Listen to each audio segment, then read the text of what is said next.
Brasil Atual. As notícias que os outros não dão. Olá, muito bom dia. Começa aqui mais uma edição do Jornal Brasil Atual. Eu sou Rafael Garcia e estes são os destaques desta segunda-feira, dia 26 de dezembro de 2022. Bolsonarista que montou bomba em caminhão ficará preso por tempo indeterminado. A audiência de custódia do suspeito Jorge Souza neste domingo converteu prisão em flagrante em preventiva. Para investigadores, a tentativa de explosão teve motivação ideológica. Jorge Souza, que pretendia explodir a bomba em Brasília, atuava no acampamento bolsonarista. A busca e apreensão em apartamento dele encontrou explosivos semelhantes ao usado no caminhão que ele tentou explodir próximo ao aeroporto na capital federal. E após a tentativa de atentado terrorista, a Secretaria de Segurança do Distrito Federal reavalia o planejamento para a posse de Lula. Segundo as autoridades, o episódio pode alterar o roteiro da cerimônia em 1º de janeiro. Flávio Dino diz que posse de Lula ocorrerá em paz e garante que combate aos terroristas será intensificado. O futuro ministro da Justiça afirma que todos os procedimentos serão reavaliados, visando o fortalecimento da segurança. E Lula volta hoje a Brasília para concluir a nomeação de ministros. O presidente eleito se reunirá com lideranças políticas e concluirá a composição do seu ministério. Grupos de direitos humanos vão encaminhar a Silvia Almeida demanda pela volta da Comissão de Mortos e Desaparecidos. A comissão, criada em 1995 por Fernando Henrique Cardoso, foi extinta pelo governo de Bolsonaro sem a conclusão dos trabalhos. Pilotos e comissários aceitam a proposta das companhias aéreas e encerram a greve. Segundo o sindicato, após 5 dias de paralisação, cerca de 6 mil pessoas aprovaram a nova proposta de convenção coletiva. Pandemia deixou 40.830 crianças e adolescentes órfãos de mãe no Brasil, aponta o estudo. Essa pesquisa da Fiocruz e da Universidade Federal de Minas Gerais mostra ainda que a Covid-19 foi a causa de 37,4% das mortes maternas em 2020 e 2021. Tempestade de inverno deixa ao menos 29 mortos e 700 mil sem energia nos Estados Unidos. Um dos locais mais afetados pelo evento climático é a região dos Grandes Lagos, perto da fronteira com o Canadá. E sobe para 14 o número de mortos em tempestade de neve no Japão. A tempestade deixou mais de 80 feridos e 10 mil residências sem energia. 7h03, horário de Brasília. Inscreva-se em nosso canal do YouTube, ative o sininho e receba os conteúdos da TVT e da Rádio Brasil Atual.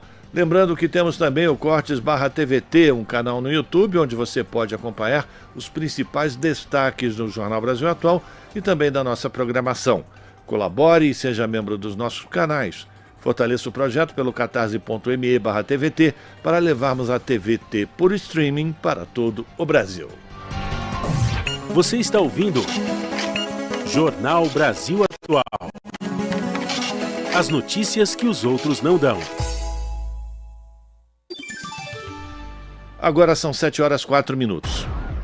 Após o resultado das urnas no segundo turno em 30 de outubro, com vitória de Lula, não paramos de mostrar os atos antidemocráticos que foram registrados em todo o país, como os bloqueios ilegais de rodovias e a difícil ação da Polícia Rodoviária Federal em tentar impedi-los ou combatê-los.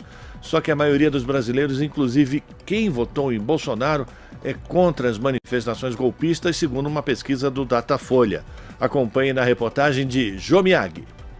75% dos brasileiros são contra os bloqueios de estradas e manifestações antidemocráticas de gente que pede a volta da ditadura militar e contesta o resultado das eleições. A pesquisa Datafolha também constata que 56% acham que os golpistas devem ser punidos. A pesquisa traz, então, um dado importante, positivo, né, de que a sociedade brasileira, em sua maioria, não flerta com o fascismo, não flerta com esses movimentos. E, além de tudo, eu acho que também a pesquisa mostra um enfraquecimento do bolsonarismo extremamente importante, na medida em que uma das bases desse pensamento ou dessa visão de mundo é destruir a democracia. Então, nós não podemos ser coniventes em nenhum momento com nenhum ato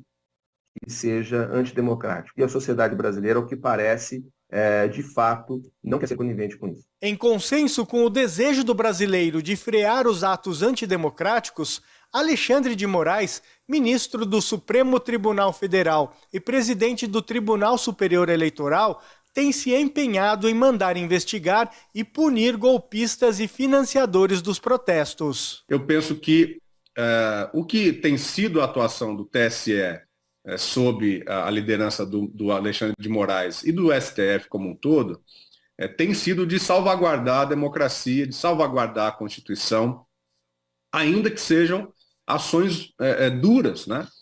Que podem aí, em alguns momentos, flertar com o debate sobre liberdade de expressão, né? Eu acho que esse é um tema muito importante, muito forte. Mas eu tenho, eu acho que o momento que nós estamos vivendo, né, em termos tecnológicos, de tecnologias de informação, de comunicação, ele acaba exigindo realmente que haja uma postura um pouco mais incisiva com relação à proteção da democracia. Na opinião dos professores, Jair Bolsonaro é o responsável direto por essas manifestações que pedem a volta da ditadura militar. A responsabilidade do presidente é enorme, na medida em que a sua omissão é uma espécie de mensagem velada e que, portanto, estimula, que, portanto, impulsiona esse tipo de ato criminoso e, portanto, antidemocrático. O seu silêncio ou o seu choro, né, na verdade, portanto, a sua falta de compromisso com o Estado democrático de direito é lamentável, porque cabe a ele, né, primeiro, assumir a derrota, e segundo, portanto, ter firmeza na orientação das ações que pudessem garantir uma coisa que ele mesmo, durante todo o seu mandato e até mesmo antes, sempre defendeu, que era o direito de ir e vir, a liberdade, etc. De acordo com a pesquisa, até mesmo entre eleitores de Jair Bolsonaro, existe repúdio às manifestações golpistas. Metade não concorda. Isso mostra que parte expressiva é a favor da democracia e precisa ser conquistada pelos progressistas. Há uma disputa, né, sobre o significado dessas manifestações, né, e um apontamento, né, de uma parcela muito importante desses que optaram por Bolsonaro, de que as eleições aconteceram, né, e que não há motivo para se questionar, né. Eu acho que esse é o aspecto mais importante. O Brasil, historicamente, tem uma parte importante, significativa, para não dizer a maioria, uma parte importante conservadora, e é preciso dialogar. Estamos apresentando Jornal Brasil Atual. As notícias que os outros não dão.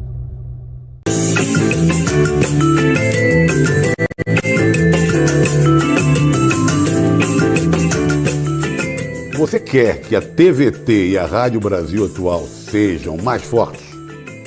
Que esse espaço democrático aqui se amplie? Que você veja aqui na TVT e na Rádio Brasil Atual, ouça na Rádio Brasil Atual, o que as outras emissoras de rádio e TV não dão? Então, se você quer que isso aconteça, seja nosso parceiro. Colabore entrando no catarse.me/TVT. Desta forma, seremos parceiros e vamos avançar com esse espaço democrático que é o jornalismo da TVT e da Rádio Brasil Atual. Conto com vocês. Ultraprocessados. Você conhece esse palavrão? Formulações industriais feitas inteiramente ou majoritariamente de substâncias extraídas ou derivadas de alimentos ou sintetizadas em laboratório. Eles fingem ser comida e apelam para a praticidade, mas a verdade é que são formulações industriais. Tem até ultraprocessado que se vende como saudável, mas só tem mesmo essa cara. Liberte-se. Faça parte do movimento Comer Livre, uma iniciativa do IDEC, Instituto Brasileiro de Defesa do Consumidor. O Transição de hoje é especial. Para essa última edição da temporada de 2022, a gente preparou um programa com algumas reportagens que a gente exibiu ao longo do ano e você não pode perder. Esperamos que talvez o governo tenha mais incentivos aí fiscais para pequenas empresas começarem a investir também em tecnologia, em automação. A gente se vê hoje, 9h15 da noite. Até lá!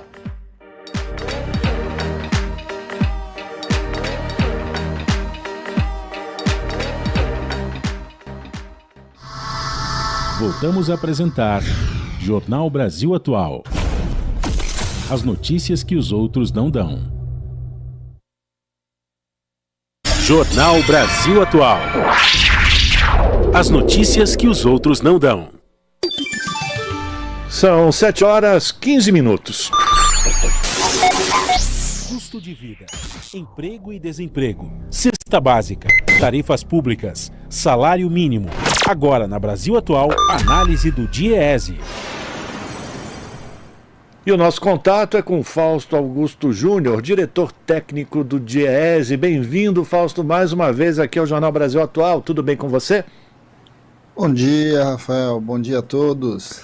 Vamos falar com o Fausto, fazer um balanço com o Fausto sobre o ano de 2022. Mas vamos começar, Fausto, falando de uma data importante, porque hoje, 22 de dezembro, ou neste dia 22 de dezembro, o DIEESE completa 67 anos. É dia de festa para vocês aí no Departamento Intersindical de Estatística e Estudos Socioeconômicos. Conta então para a gente, rapidamente, Fausto, o que levou à criação do DIEESE. 67 anos, é tempo, hein? Isso, Rafael. Hoje é um dia importante para o DIEESE, é o dia de 67 anos, né? Completa aí o seu aniversário. O DIEESE que nasceu em 1955 e nasceu por um conjunto de dirigentes sindicais que buscava combater, buscava refutar o índice de custo de vida na época da Prefeitura de São Paulo, que era um índice oficial, ou seja, o DIEESE nasce para que pudesse colocar uma discussão sobre como a inflação estava corroendo enfim, a renda da classe trabalhadora, né? Ou seja, o DIEESE nasce pelo movimento sindical, criado pelo movimento sindical, para que o assessorasse, para que produzisse conhecimento, para que o ajudasse no processo de questionamento aí de muitas informações que naquela época ainda estavam bastante incipientes, mas que de certo modo nasceu para ajudar a classe trabalhadora a lidar com a questão do custo de vida. Então, o debate do DIEESE é um debate antigo, né? Ou seja, o DIEESE é um dos departamentos de pesquisa mais antigos do Brasil e que há muito tempo, né, vem construindo essa questão do direito à informação, da produção do conhecimento a partir de um viés de classe, né, a partir do olhar da classe trabalhadora, do interesse da classe trabalhadora, e que de alguma forma, nesses 67 anos, vem enfrentando, né, e vem resistindo. Eu acho que a grande discussão que a gente tem hoje, né, em 2022, no que foi esse ano, foi um ano importante aí de resistência, foi um ano importante para a gente mudar o caminho e os projetos para o futuro do nosso país, e o DIEESE vem, ao longo desses 67 anos, ajudando a classe trabalhadora nesse processo de resistência, de conquista aos seus direitos sociais, e que de alguma forma aí a gente vem cumprindo o nosso papel. O DIEESE resistiu à ditadura militar na década de 70, ajudou o movimento sindical no processo de redemocratização, esteve dentro da Constituinte, fez as grandes denúncias em relação às taxas de desemprego aqui no Brasil, fez a denúncia do expurgo ali da política salarial da época da ditadura, do então ministro Delfim Neto, ou seja, a gente assistiu aí muitas coisas e o DIEESE passou por muitos momentos importantes, né? A política de salário mínimo no governo Lula, tudo isso faz parte da história e das conquistas que o DIEESE ajudou o movimento sindical, a classe trabalhadora na sua luta cotidiana. E o importante também, né, Fausto, é que o DIEESE sempre se colocou ao lado dos trabalhadores, muito mais do que ao lado de um ou outro sindicato. A assessoria que o DIEESE produzia servia para todos os trabalhadores. E aí, quando eu falo isso, eu já estou pensando mais nos tempos recentes, quando você tem as divisões, a CUT, a Força Sindical, enfim, o GT, e o DIEESE sempre esteve ao lado de todas as centrais, de todos os sindicatos, exatamente para produzir essa informação qualificada do ponto de vista do trabalhador, né? Essa é uma característica da instituição, né? O DIEESE é uma instituição criada do ponto de vista político, plural. Todas as tendências do movimento sindical estão dentro do Diese desde a sua fundação, né? Vamos lembrar ali em 55, você tinha os comunistas, os socialistas, os getulistas, e essas divisões, né, essas visões diferentes da política por dentro do movimento sindical sempre estiveram dentro do Diese. O Diese é um órgão criado e mantido pelo coletivo, né, pela totalidade da classe trabalhadora e pelas suas diferenças, né? Ou seja, até porque o que cria a unidade da classe trabalhadora na questão do Diese é o respeito ao conhecimento científico, né? É ter a ideia de que o conhecimento é um direito de todo cidadão, de todo trabalhador, e que cabe a nós, por exemplo, no caso do Diese, levar esse conhecimento e colocar ele a serviço da classe trabalhadora. Num momento aí que a gente vem vivendo, cheio de fake news, de questionamento do conhecimento científico, o Diese já há muito mais tempo, né, desde 57, vem fazendo esse serviço de colocar o conhecimento ao conjunto da classe. E esta é a base da nossa unidade, né, a base da unidade que o Diese constrói entre as diversas visões de mundo que compõem o movimento sindical brasileiro. Até porque tem uma unidade, né, a unidade do interesse da classe trabalhadora, que funda a instituição e que, de certo modo, organiza todas as nossas lutas, né, Rafael? Então, vida longa ao Diese, hoje, 22 de dezembro, 67 anos desde a sua fundação. Fausto, é a última participação tua aqui com a gente antes do Natal. E aí vamos fazer então um balanço do que foi esse ano de 2022 sobre diversos aspectos, como a gente sempre fala, a partir do ponto de vista do trabalhador. Vou começar falando do crescimento econômico. A economia no Brasil deve fechar esse ano com um crescimento de 1,8% do PIB. Como é que você avalia esse resultado? Foi satisfatório? Lembrando que a gente vem de uma base bem reprimida também, né? Por conta da pandemia. 1,8% é um avanço? Muito pouco, né? Muito pouco, Rafael. Na verdade, o ano de 2022 deveria ser o ano aí do grande impulso, porque afinal de contas nós estamos saindo da pandemia e a pandemia deixou aí uma série de problemas, uma série de questões para ser resolvidas, em especial do ponto de vista econômico. O Brasil não cresce o suficiente para gerar emprego para a sua população. A taxa de desemprego cai, mas quando ela cai com o aumento da informalidade. A renda média do brasileiro caiu muito nesse período. Quando a gente olha para 2022, a gente vê mais um ano que a gente, na verdade, andou muito pouco, quando em algumas outras áreas andou inclusive para trás. Eu acredito que 2022 é mais do que basicamente um ano que foi a grande disputa de projetos, né? A gente viu 2022 com problemas bastante sérios, né, do ponto de vista do crescimento, mas também do ponto de vista da inflação. A gente passou a base dos 10% em vários momentos, em vários meses, aí no acumulado de 12 meses, e que de alguma forma foram minando o poder de compra dos trabalhadores. Os trabalhadores ficaram mais pobres ao longo desse ano. A economia cresceu muito aquém das suas necessidades e também das suas possibilidades, e de alguma forma a gente vai aí enfrentar um processo, né, de mudança de projeto bastante importante, e que de alguma forma vai ter que lidar com os problemas que foram criados ao longo desse ano. Vamos lembrar que esse ano foi um ano eleitoral, né, um ano em que as disputas de projeto foram colocadas, as disputas de futuro de Brasil foram colocadas, e que o atual governo usou todas as ferramentas que ele tinha à sua disposição para que pudesse ganhar a eleição. Fez ali reduções de tributação sobre combustíveis, e a gente está vendo a distorção que isso vai causando quando você tem uma gasolina que custa menos do que um óleo diesel.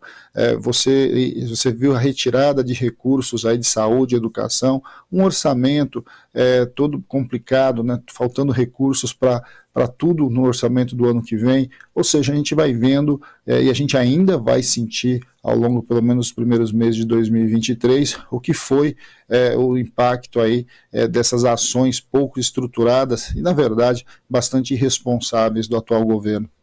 Vamos falar sobre diversos pontos que você tocou agora aqui: emprego, renda, trabalho, a pobreza, mas eu quero voltar agora e a gente falar um pouquinho mais a miúde sobre inflação. A projeção de inflação oficial para esse ano subiu de 5,91% para 5,92%, uma pequena variação. Mas, de qualquer forma, Fausto, houve uma redução dos índices e tudo isso também muito por conta dessas modificações artificiais que o governo produziu, principalmente com relação aos preços administrados. Eu falo especificamente dos combustíveis, né? E isso vai cobrar um preço daqui a pouco, né? Na verdade, né, Rafael, isso já está cobrando um preço. A gente vai, como já está assistindo em alguns estados, e já vai assistir o debate aí sobre a questão do ICMS de combustíveis. Isso vai ser algo bastante importante aí nos primeiros meses. A gente está vendo os estados tendo que reconstituir o seu orçamento, recursos foram retirados dos estados e dos municípios por conta desse subsídio aí bastante oportunista com relação aos preços de combustíveis. É importante, agora o governo Lula, né, o novo governo, quando assumir em 1º de janeiro, esse vai ser um debate central, qual vai ser a política de preços da Petrobras. Agora, é claro que a gente sabe que essa política de preço não é alterada muito rapidamente, vai ter que ter um grande debate com a sociedade. A Petrobras, apesar de ser uma empresa estatal, uma empresa de capital aberto, então tem os seus acionistas, e os seus acionistas cobraram caro, né, tiveram um lucro muito alto nesses períodos desse programa aí, né, da política de preço atual, e vão muito provavelmente resistir a tudo isso. A gente vai ver um mercado bastante estressado, provavelmente, aí, quando fizer os debates sobre a política de preço da Petrobras, mas sem mexer nisso, a gente não consegue, de fato, lidar com a questão inflacionária. A inflação caiu de maneira artificial por conta dos combustíveis, mas caiu também porque o Banco Central subiu a taxa de juros de maneira muito acelerada, né, em um patamar bastante alto, e que está significando transferências de recursos do orçamento público bastante limitado já, mas cada vez mais para o serviço da dívida. Então, tudo isso vai comprometendo ali as contas ao longo já de 2022 e vai ser um problema para ser enfrentado em 2023. A gente também tem o problema da inflação de alimentos, né? A questão dos alimentos foi bastante importante e ela atinge diretamente a classe trabalhadora e os mais pobres. Para resolver a questão do alimento, a gente viu inclusive na matéria anterior aqui, você precisa reestruturar a base de produção da agricultura familiar, os programas, né, o PAA, o PNAE. Agora, tudo isso tem tempo, isso leva tempo. Você vai precisar reorganizar a Conab, reorganizar os estoques reguladores, mas para regular estoque regulador, Rafael, não é uma coisa tão simples, porque você depende da safra, e as safras no Brasil, em especial das commodities, né, dos grãos, elas são vendidas inclusive no mercado de futuro, né? Então uma parte da nossa safra que ainda nem foi colhida já foi vendida. Então, de certo modo, tudo isso vai demandar tempo também para que você reestruture a Conab, reorganize os nossos estoques reguladores. Ou seja, tem um serviço muito grande para ser feito ao longo do ano que vem, para que a gente possa, de alguma forma, lidar com os problemas estruturais que levaram à inflação alta nos 2 últimos anos, né? E no meio de tudo isso, a gente ainda tem um cenário internacional bastante controverso. Nós estamos ainda com a guerra na Ucrânia, nós estamos com alta de taxa de juros nos Estados Unidos, nós estamos com uma série de mudanças ali em relação ao posicionamento geopolítico, e estamos com a Covid de volta ali na China, com algo bastante preocupante, o que está acontecendo no aumento dos casos ali na grande potência ali que é a China hoje no mercado internacional. Vamos falar de emprego e trabalho agora, Fausto. 2022 o governo alardeou que houve o crescimento do emprego, a retomada dos postos de trabalho, enfim, mas o que o governo não fala é que foram modificados também, inclusive, os mecanismos de aferição desse emprego, e também não falou muito da qualidade desse trabalho, desses postos que foram gerados. Uma análise breve, Fausto, sobre essa questão do emprego e do trabalho para esse ano de 2022. Bem, o emprego, a gente sabe ali as dificuldades que foi e que tem sido a questão de cada trabalhador que está aí desempregado buscando postos de trabalho. O tempo de procura média é um tempo muito alto, chega a bater a 2 anos uma pessoa aí que perde o emprego. Nós estamos com uma taxa de desemprego jovem muito ampla, né, muito grande, ou seja, tem muita dificuldade do jovem entrar no mercado de trabalho, e é verdade, gerou emprego esse ano, mas a pergunta que se faz é qual emprego, né? As pessoas estão, na verdade, voltando ao mercado de trabalho por meio da informalidade, com empregos que pagam muito pouco, e que basicamente precisam de uma reforma aí do ponto de vista da gente pensar o futuro da lógica de organização do mundo do trabalho. O Brasil vive hoje um processo acelerado de precarização do seu mercado de trabalho, redução da renda do trabalhador. E, de alguma forma, 2022, que poderia ser um grande ano para a geração de emprego, até porque a questão da pandemia, né, trouxe uma série de demandas e, ao mesmo tempo, reprimiu muita demanda, muita coisa. Na verdade, o que a gente viu foi o oposto. Nós seguimos um caminho muito falado pelo atual presidente, que era hoje, se você quer ter emprego, você quer ter direito. Você gerou, sim, postos de trabalho, mas esses postos de trabalho foram postos de trabalho bastante precários e com renda muito baixa. E, de alguma forma, essa é uma reversão importante que a gente precisa pensar para o próximo período. É preciso construir uma política de geração de emprego, de construção aí de possibilidades de renda para o conjunto da classe trabalhadora, a partir de uma outra dinâmica que não a que está colocada aí. Não é desregulando, não é retirando o direito dos trabalhadores, é ao contrário. Nós precisamos ampliar os direitos, nós precisamos avançar na disputa ali pelo salário para que o conjunto do trabalhador possa ter uma qualidade de vida melhor, mas também o próprio mercado possa ganhar novos consumidores, possa ganhar novos impulsos e fazer a roda da economia girar num outro sentido. E aí, nesse quesito renda, vamos lembrar o custo da cesta básica aumentando todo mês a mês, uma pesquisa que também o DIEESE realiza nas principais capitais brasileiras, mostrando que o custo hoje já passa dos R$600, não é isso, Fausto? E a questão do salário mínimo, o DIEESE também calcula o valor do salário mínimo necessário para uma família de 4 pessoas poder sobreviver ao longo do mês, que já bate R$6.000, né? E a gente tem também a questão fiscal, que é o congelamento da tabela do imposto de renda, né?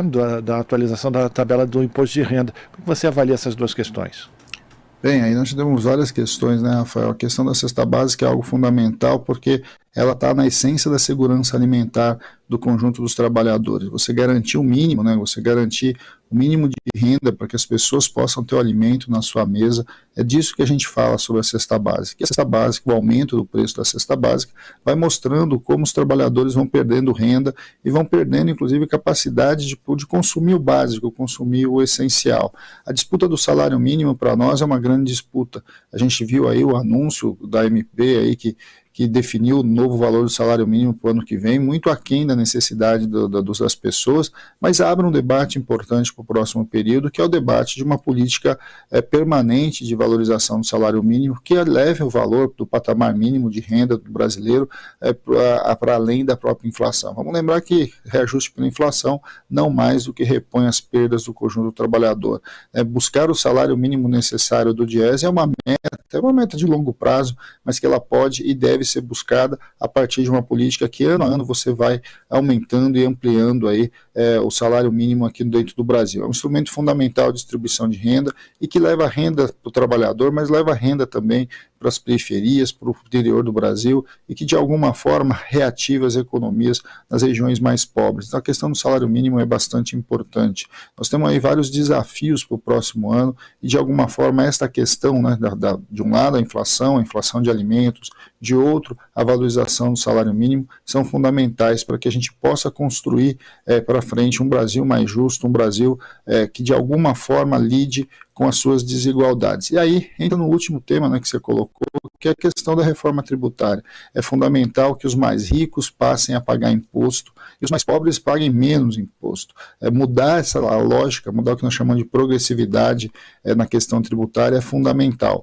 Hoje, o mais pobre paga mais imposto do que o mais rico. E para isso, você tem que mexer, sim, no imposto sobre produtos, né, na questão do imposto de renda, nos limites estabelecidos do imposto de renda, a tabela de imposto de renda que não foi reajustada ao longo de todo esse governo, de certo modo, fez com que os mais pobres, né, a classe média, em especial a classe média mais pobre, passasse a pagar imposto de renda, o que é um absurdo, enquanto os grandes empresários, as grandes figuras do agronegócio pagam quase nada de imposto, quando não pagam nada do imposto, porque lucros e dividendos não são tributados no nosso país. Esse debate é um debate fundamental para o próximo período e que, de alguma forma, é o melhor mecanismo para a gente iniciar um processo aí de reversão do nosso quadro de desigualdade. Vale lembrar, né, o Brasil é um dos países mais desiguais do mundo e que nós precisamos enfrentar isso com muita efetividade a partir do próximo governo.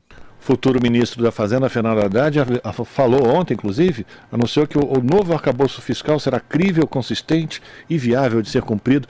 Isso muito baseado, inclusive, nos nomes que ele já anunciou que vão compor a sua equipe no Ministério da Fazenda, e o que leva a gente a duvidar os motivos desse nervosismo do mercado é apenas especulação, toda essa espuma que o mercado faz em torno das medidas que já foram anunciadas por Fernando Haddad, né, Fausto? Sem dúvida, né, Rafael? Na verdade, o mercado ele não estressa, o mercado ele simula para ganhar dinheiro, né? Vamos lembrar que toda vez que o dólar cai, ou que o dólar sobe, alguém está ganhando. Toda vez que a bolsa cai, a bolsa sobe, alguém está ganhando. Então essa questão, né, do estresse no mercado tem várias questões ligadas, não são só os anúncios, os nomes e etc. do futuro governo, tem a ver com a própria dinâmica de como o mercado consegue criar a curto prazo altas taxas de rentabilidade para os seus interessados ali. Por outro lado, o que tem que ser feito, e talvez seja o grande debate, é compreender que crescimento econômico não é o contrário de austeridade, de austeridade fiscal, de equilíbrio fiscal. É o contrário, né? Na verdade, quanto mais você cresce, mais fácil é você executar o serviço da dívida, mais fácil é você viabilizar o pagamento das taxas de juros e etc. A rolagem da dívida fica mais fácil quando o Brasil cresce, até porque, né, o principal parâmetro em relação à questão fiscal é o percentual ali da dívida em relação ao PIB. Então, quando o PIB cresce pouquinho, como a gente está falando aqui um pouco, né, vai crescer menos de 2%, você tem inevitavelmente um aumento dessa relação. Quando o PIB cresce mais, essa relação cai. Porque também quando o Brasil cresce mais, o governo arrecada mais, ou seja, o orçamento possibilita que faça novas ações, ou seja, você vai invertendo a roda da economia. Qual é o nosso dilema hoje, né? Ou seja, esse pânico aí com relação à questão fiscal. O teto de gasto, na verdade, já não existe mais, já foi estourado pelo atual governo em vários anos, que de alguma forma já está dado, você precisa sim fazer uma nova discussão, quais são esses limites fiscais, como é que você estabelece as novas âncoras da economia, como é que você garante a estabilidade monetária. Eu acho que isso é o grande projeto que deve ser apresentado pelo futuro ministro Haddad nessas questões aí relativas à política econômica. É importante aqui, né, Rafael, compreender que a questão da política econômica não é de interesse só aí dos financistas, do mercado financeiro. A política econômica é interesse de todos, é interesse dos empresários, é interesse dos trabalhadores, porque afinal de contas nós estamos falando da nossa vida cotidiana. Se a inflação cresce, quem mais perde são os trabalhadores. Se o dólar cai, né, como é que quem mais perde, quem mais ganha? Tudo isso tem a ver com a nossa vida, né? Ou seja, esse debate sobre a questão monetária e sobre a política fiscal é interesse a todos. Agora, o que a gente já sabe é que a atual política não funciona, ou seja, você simplesmente limitar os gastos sociais pelos 20 anos, como foi estabelecido pela EC 95, pelo teto de gasto, é um absurdo, porque impede que o Brasil enfrente as suas principais questões que têm a ver com a desigualdade social, tem a ver com a necessidade de garantir direito social para as pessoas, a melhoria da saúde, a melhoria da educação, está na base de um projeto diferente de desenvolvimento. Então é importante que ao longo de 2023 a gente faça esse debate muito sério, né, esse debate de estabilidade fiscal, de estabilidade monetária, de controle inflacionário, mas isso precisa estar coadunado, isso precisa estar vinculado a crescimento econômico, a geração de emprego, a melhoria de vida do conjunto dos trabalhadores e da população em geral. Acho que esse é o grande objetivo e as grandes discussões que vão ser travadas aí ano que vem, tanto pelo Ministério da Fazenda, mas também pelo conjunto dos novos ministérios que vão estar implementando as suas políticas junto com o Congresso Nacional e com os conselhos e com a participação da sociedade, que é fundamental que a gente traga todos para esse debate, que é, na verdade, o debate de todos nós e não só da Faria Lima. Agradecer a participação de Fausto Augusto Júnior, que 2023 venha com otimismo, com muito trabalho, porque não vai faltar desafios para a gente enfrentar no ano que vem. Quero agradecer a tua participação, desejar boas festas para você. A gente está próximo já do Natal. E, mais uma vez, parabenizar o DIEESE pelo seu aniversário. Fausto, muito obrigado, viu?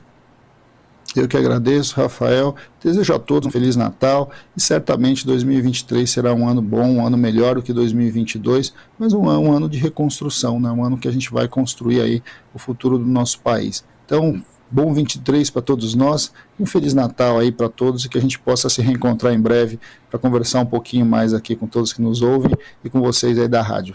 Um abraço. Grande abraço, gente. Um abraço. Conversamos aqui com Fausto Augusto Júnior, diretor técnico do Diese no Jornal Brasil Atual. Estamos apresentando Jornal Brasil Atual.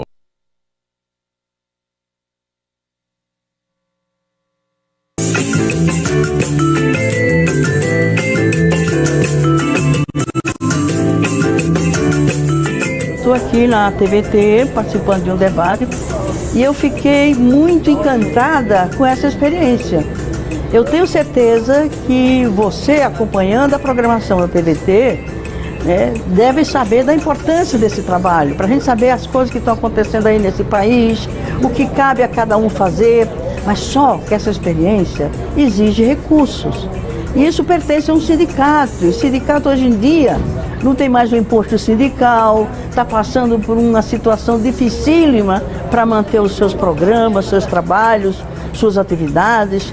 Então eu queria pedir que você, assim como eu, nos inscrevesse nessa TV dos trabalhadores, fazendo doações. Não precisa ser grandes volumes de recursos, é aquilo que cada um de nós pode dar. Eu vou passar para você o endereço, para você, se puder, se quiser, colocar a tua ajuda, do tamanho que for, para esse trabalho importante dessa equipe que está realizando aqui na TVT, a TV dos Trabalhadores, uma experiência muito importante do ponto de vista da comunicação.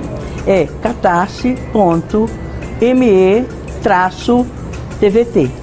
Faça isso e você vai se sentir bem com você mesmo. De segunda a sexta, ao vivo, eu faço Papo com o Zé Trajano aqui na TVT e na Rádio Brasil Atual. Falo de política, de música, de literatura, de cinema e de esporte. Convido todos vocês a participar, incluir a participação do público através de WhatsApp. Portanto, anote aí, de segunda a sexta, de 6h30 às 7 da noite, Papo com Zé Trajano, ao vivo, aqui na TVT e na Rádio Brasil Atual. Esperando por você. Voltamos a apresentar Jornal Brasil Atual. As notícias que os outros não dão. Agora 7h37 e no Jornal Brasil Atual nós vamos retomar o contato com ela, Marilu Cabanhas, retornando hoje, dia 26 de dezembro, de suas merecidas férias. Bem-vinda mais uma vez, Marilu. Tudo bem? Como é que foi o Natal? Tudo certo, Rafa. Bom, já estou voltando aqui das férias, voltando do Natal também. É um prazer dividir aqui a bancada virtual com você, viu, Rafa?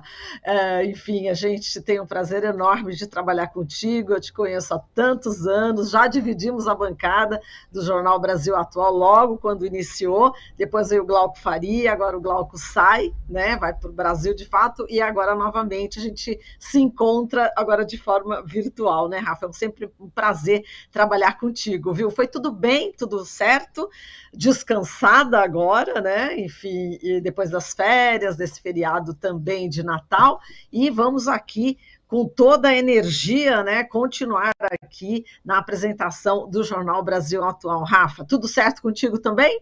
Tudo certo, Marilu, uma alegria tê-la de volta. Boa entrevista para você, mulher.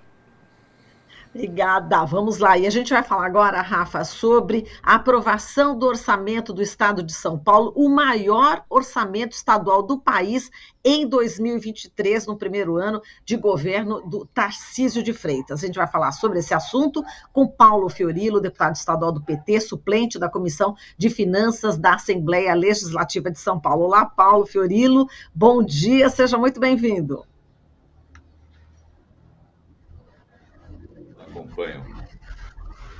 Bom, Fiorilo, foram 41 votos favoráveis e 9 votos contrários, e esses votos contrários foram exatamente do Partido dos Trabalhadores. Eu gostaria que você fizesse a análise sobre essa votação e de que maneira se deu e quais são os pontos principais que são críticas do Partido dos Trabalhadores em relação a esse orçamento aprovado. Então, primeiro, acho que é importante explicar para quem nos acompanha que esse orçamento ele foi elaborado pelo governo Rodrigo Garcia ainda antes do processo eleitoral. Ele foi entregue na Assembleia no dia 30 de setembro. Como você disse, é o maior orçamento, são 317,4 bilhões, portanto, muito recurso. E o governo do Rodrigo aproveitou para apresentar, antes da aprovação, algumas medidas eleitoreiras, sempre na tentativa, assim como fez o presidente Bolsonaro, de faturar ou de tentar reverter a situação. Mexeu na questão da idade do transporte coletivo, podendo aqueles que têm 60, 65 anos voltar a ter gratuidade, mexeu em outras questões que tinham uma sensibilidade muito grande no debate, e nós ficamos, depois da eleição do segundo turno, aguardando as manifestações do governador eleito, para que a gente pudesse saber quais eram as suas prioridades. Repare que ele tirou férias, montou a equipe depois, a equipe de transição, e, na minha opinião, dos vários outros deputados, ele desdenhou a Assembleia Legislativa no debate orçamentário. Por que desdenhou, Marilu? Porque não colocou um interlocutor e encaminhou ao relator, que era o deputado Olim, apenas 4 propostas de alteração do orçamento. Propostas, na minha opinião, pífias. Vou dar aqui quais foram as áreas que ele propôs mudar o orçamento. Então, ele propôs mudar no Bolsa do Povo Estudante, num programa chamado Novotec Aprendiz, Mutirões da Saúde e Habitação. Vamos ao que interessa, na minha opinião, que são 3 grandes programas. O Bolsa do Povo Estudante. Ele aumentou de 300 milhões para 490, o que é insuficiente para cumprir a proposta dele. A proposta dele era pagar essa bolsa para 1,2 milhão de estudantes. Portanto, 490 milhões são insuficientes para dar conta, porque ele precisaria de 1 bilhão e 200 milhões.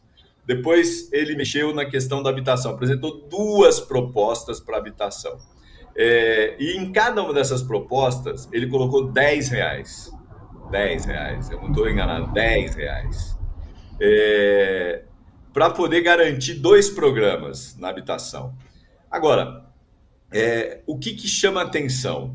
Um governo que teve muito tempo para pensar, para apresentar propostas, não se preocupou em fazer isso, não se preocupou. O que nós avaliamos? Que essas iniciativas que ele tomou de remanejar recursos, de criar 2 ações de R$10, ele pensou que seria o suficiente para que no próximo ano, 2023, com a margem de remanejamento, aquilo que ele pode mudar de uma secretaria para outra, ele vai fazer o seu orçamento e mostrar suas prioridades. Portanto, ele desdenhou a Assembleia, não abriu um debate franco, real, do que de fato ele pensou e ele pensa para o próximo ano, 2023. Isso é muito ruim, porque a gente está dando um cheque em branco para o governador eleito, para que ele possa refazer o orçamento. A gente sempre denuncia isso. Enquanto a margem de remanejamento, aquilo que ele pode tirar de uma secretaria para outra, for de 17%, e ele ainda pode mais do que isso, porque eles retiram algumas travas, a gente não tem condições de avaliar que orçamento de fato ele vai executar. Então, a principal crítica, ou as principais críticas: primeiro, faltou interlocução; segundo, desdenhou da Assembleia; e terceiro, apresentou 4 propostas como prioridades que são pífias e que não dão conta dos grandes desafios colocados. E assim, só para entender um pouquinho os desafios que eu estou me referindo, por exemplo, o Dória e o Rodrigo extinguiram a SUSEM. E nesse orçamento não tem recurso para combate a endemias. E o governador atual também não se preocupou em alterar essa rubrica, em colocar recursos para que houvesse dinheiro para fazer o combate às endemias. Depois, reduziu recursos para a produção e distribuição de remédios produzidos pela FURP, que é responsável pela produção de remédios de baixo custo. Diminuiu recursos no auxílio aluguel, gravíssimo, e manteve o Bolsa Família, não sei qual é o nome que eles vão dar agora, num patamar muito parecido com os valores desse ano que a gente está encerrando. Portanto, na nossa opinião, um orçamento para além ou para aquém daquilo que é preciso, a falta do diálogo e um cheque em branco para o governador que vai tomar posse no dia 1º. Por isso nós votamos contrário, assim como outros parlamentares do PSOL e do PCdoB, mostrando que esse orçamento não representa a realidade do povo do estado de São Paulo e as suas prioridades. Fiorilo, você falou da SUSEM, enfim, entramos aí na área de saúde. Eu estava vendo aqui os valores, né, do orçamento em relação à saúde, e eu fiz aqui, peguei também o que vai para a segurança pública, e é muito parecido, né? São 29 bilhões para a saúde, 27,3 bilhões para a segurança pública. Enfim, agora, a saúde é extremamente precária. A gente está vendo aí pessoas morrendo, né, por falta justamente de atendimento digno. Como é que você vê essas duas pastas com a proximidade desses valores? Primeiro, acho que é importante a gente também fazer uma outra observação antes da gente entrar no debate orçamentário das duas secretarias.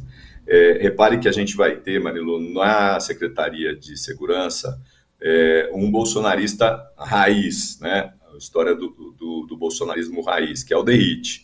E que há muitas dúvidas de como é que ele vai se comportar. Então, a primeira preocupação para além do orçamento é essa. A segunda, diferente da segurança, o orçamento da saúde ele tem uma definição constitucional de investimento ou de recursos para a saúde, que é o que diz lá, preconiza a Constituição, 15% do orçamento. Óbvio que a gente tem um problema gravíssimo, a gente ainda não saiu da pandemia, é preciso que haja investimento robusto. Eles alegam que o valor da saúde ele é menor do que o executado esse ano e o ano anterior, porque nos 2 últimos anos o Estado investiu muitos recursos na questão da Covid, na ampliação de leitos e também na compra de equipamentos e de medicamentos. Agora, isso mostra que o governo também não está muito preocupado. O governador atual, uma das propostas do governador das 4, que eu mencionei, é a questão dos mutirões de saúde. Mas mesmo assim, ele remaneja muito pouco, ele coloca apenas 30 milhões para os mutirões de saúde. E ele tira dinheiro dos municípios e das entidades filantrópicas. Então, assim, querer cobrir um santo descobrindo o outro na saúde, o que é mais grave. Portanto, a sua observação é muito pertinente. Você precisa olhar a saúde como uma prioridade, porque nós vamos ter que ainda investir no atendimento às sequelas dos que pegaram Covid, na manutenção e ampliação da rede. A gente tem vivido, nesse último ano, Marilu, não sei se você tem acompanhado, mas casos gravíssimos das Santas Casas. Eu podia citar um caso que é de Apiaí, mas não é o único, em que a Santa Casa vive momentos difíceis e que, com risco, inclusive, de fechar leitos, de fechar atendimento. Apiaí está no Alto Vale do Ribeira, é uma cidade de referência naquela região para o atendimento de saúde, e as pessoas precisam se locomover por estradas, ou melhor, pela falta de estradas, porque o governo do estado não investiu na mobilidade naquela região, para poder chegar a Apiaí e mesmo assim correndo o risco de não ser atendido. Mas não é o caso de Apiaí apenas. As Santas Casas como um todo vivem uma crise gravíssima. Aqui na cidade de São Paulo, a mesma coisa. Então, eu acho que assim, esse governo vai ter que ter um outro olhar para a questão da saúde.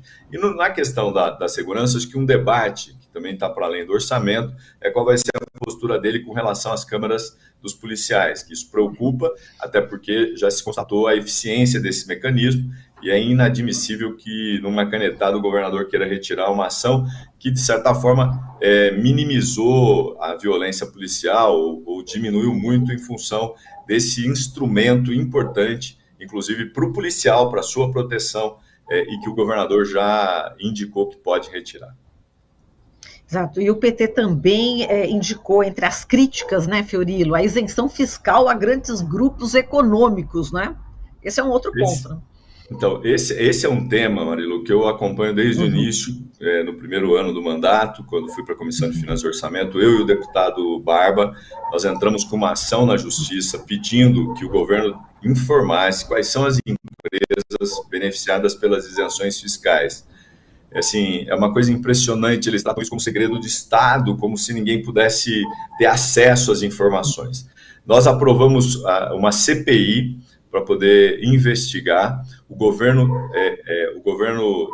pediu para os seus deputados esvaziarem a CPI, assim, uma coisa lastimável, triste, e o argumento de muitos governistas é que eles tinham dificuldade de acessar as redes, porque não tinham condições de entrar para participar das reuniões. Nós não desistimos, mesmo não tendo quórum, nós resolvemos então ouvir especialistas e trouxemos uma experiência importante do Pará, em que o governador iniciou um processo de transparência muito interessante.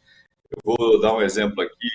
Lá no Pará, as empresas que recebem esse benefício, elas vão colocar uma placa na porta da sua empresa dizendo: essa empresa recebe benefícios fiscais. O produto que ela põe no mercado, no rótulo, está lá escrito que esse produto também recebe isenções fiscais. Isso mostra muito a importância da transparência, porque aí você sabe se esse produto ou se essa empresa está ou não cumprindo com as suas obrigações de contratar mais gente, de investir, de crescer e de dar o retorno necessário. Aqui, infelizmente, eles mantêm de forma fechada essas informações. Nós ganhamos em primeira instância, a ação que eu e o deputado Barba promovemos, ela foi exitosa na primeira instância, eles recorreram, óbvio que é natural que eles recorram, eles fizeram algumas alterações para dar um pouquinho mais de transparência, mas insuficiente para a gente poder discutir valores que chegam a mais de 80 bilhões, no caso CMS e IPVA, que beneficiam empresas e que, infelizmente, o povo de São Paulo não sabe. E esse recurso, esse montante, ele impacta diretamente na saúde, que é o tema que você levantou. O que foi retirado do ICMS não é repassado para a saúde, muito menos para a educação e para as universidades. Portanto, é um debate que a gente vem travando, nós não vamos desistir, nós vamos continuar, apresentamos um projeto de lei que propõe dar mais transparência nesse sentido, como o Pará vem fazendo, e nós queremos avançar trazendo para a Assembleia e para a população de São Paulo as informações necessárias de quais são as empresas que recebem e que tipo de retorno elas deram ao longo desses anos que vem recebendo esses recursos, que não são poucos e que podem ajudar na saúde e na educação. Perfeito. Agora a gente vai aqui para dois temas, né, nacionais, né, Fiorilo, que está no noticiário todos os dias. E, enfim, um em relação à equipe ministerial do presidente eleito Lula, e o outro tema é a questão do terrorista bolsonarista Jorge Washington de Oliveira Souza, que preparou uma bomba instalada em um caminhão de combustível. Ele foi preso no sábado, em flagrante, confessou que tinha intenção mesmo de criar esse caos no país. Queria que você comentasse esses dois temas nacionais, você que é filósofo, como analisar aí esse caso inicialmente desse bolsonarista. Bom, eu acho que esse caso é um caso gravíssimo. Aliás, assim, o futuro ministro da Justiça, o Dino, já se manifestou, outros especialistas também. É inadmissível que a gente permita que o Brasil, em especial lá em Brasília, haja casos de terrorismo, porque é disso que se trata. Uma pessoa que adquiriu armas, que montou explosivos, não fez isso sozinho. Tem que ter quem patrocinou, quem bancou, quem é que ajudou, porque é preciso que haja uma punição severa e duríssima, duríssima. Nós não podemos permitir, nós não podemos fazer o que a polícia fez lá em Brasília naquela manifestação no dia da diplomação do Lula e do Alckmin, que ninguém foi preso. Nesse caso é grave, porque ele diz, inclusive, da influência que ele recebe do Bolsonaro quando da compra de armas, da necessidade de se defender, entre aspas. Então é preciso que a polícia haja com o rigor da lei e puna não só ele, mas todos aqueles que estão envolvidos. E isso tem a ver também, Marilu, com essas manifestações em frente aos quartéis. Ele mesmo diz isso, que foi lá na frente do quartel que eles organizaram, que eles arquitetaram, planejaram essa ação para tentar criar um caos, para achar que isso poderia promover uma intervenção militar para impedir a posse do Lula. O que preocupa, na realidade, agora é o que vai ser feito, como será organizado a posse do Lula, porque a gente percebe que não é brincadeira. Nós não estamos falando de bravatas, nós estamos falando de situações concretas. A polícia foi lá desarmar uma bomba e ele disse que colocaria no aeroporto, que tentaria detonar uma subestação de energia. Então, nós não podemos permitir isso. E isso, na minha opinião, é fruto dessa política que, ao longo dos últimos 4 anos, veio sendo implementada pelo governo Bolsonaro do armamentismo, do ódio, da violência. Nós assistimos, de forma perplexa, vários atos de violência promovidos, de certa forma, ou incentivados pelo presidente da República e que precisa ser investigado e também responsabilizado. Nós não podemos achar que aquele cara lá, o que colocou a bomba, ou que matou, ou que xingou, ele é fruto sozinho de uma ação. Não, não é. A gente está vendo isso. Esse movimento faz parte de uma ação articulada, organizada na extrema-direita. Não é só no Brasil, a gente viu o que aconteceu nos Estados Unidos, e aqui eles querem repetir, mas talvez de uma forma muito mais violenta.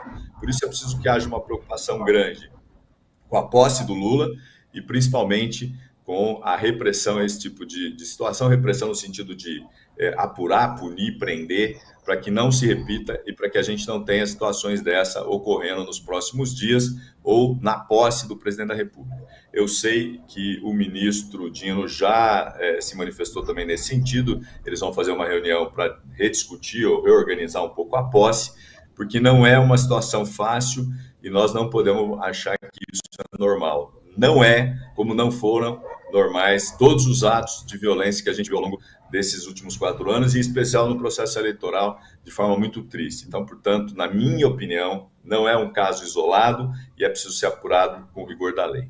Com relação aos ministros, à composição do ministério, acho que o Lula vem, junto com a sua equipe, junto com aqueles que estão participando diretamente, dando respostas importantes para recompor o governo de Brasília, priorizando áreas que foram esquecidas, abandonadas ou até usadas de maneira incorreta, no caso da Fundação Palmares, por exemplo.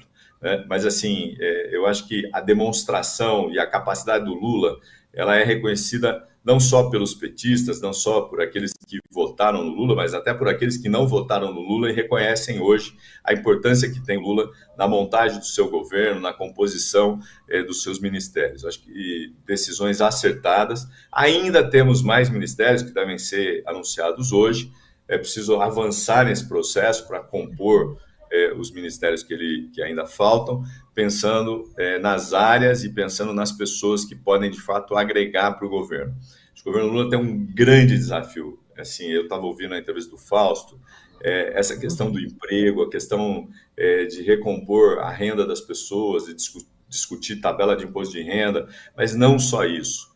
O Lula teve junto com os catadores, os moradores de situação de rua aqui em São Paulo, e, mais uma vez, demonstra a importância de um presidente que tem um olhar para aqueles que mais precisam. Então, os grandes desafios desse governo é a reconstrução, é recolocar políticas públicas para os mais pobres. E eu tenho certeza que isso o Lula vai persistir ao longo dos seus 4 anos de mandato, até, de novo, voltar a ter um país mais igual, menos injusto. Acho que esse é o grande desafio que está colocado e os ministros têm mostrado esse compromisso que é muito importante para a gente ter um Brasil de novo inclusivo e que a gente possa virar essa página tão triste da nossa história. Fiorilo, foi um prazer conversar contigo. Bom, a gente deseja aí um feliz 2023, né? Então a gente tem perspectivas, né, em relação a esse ano.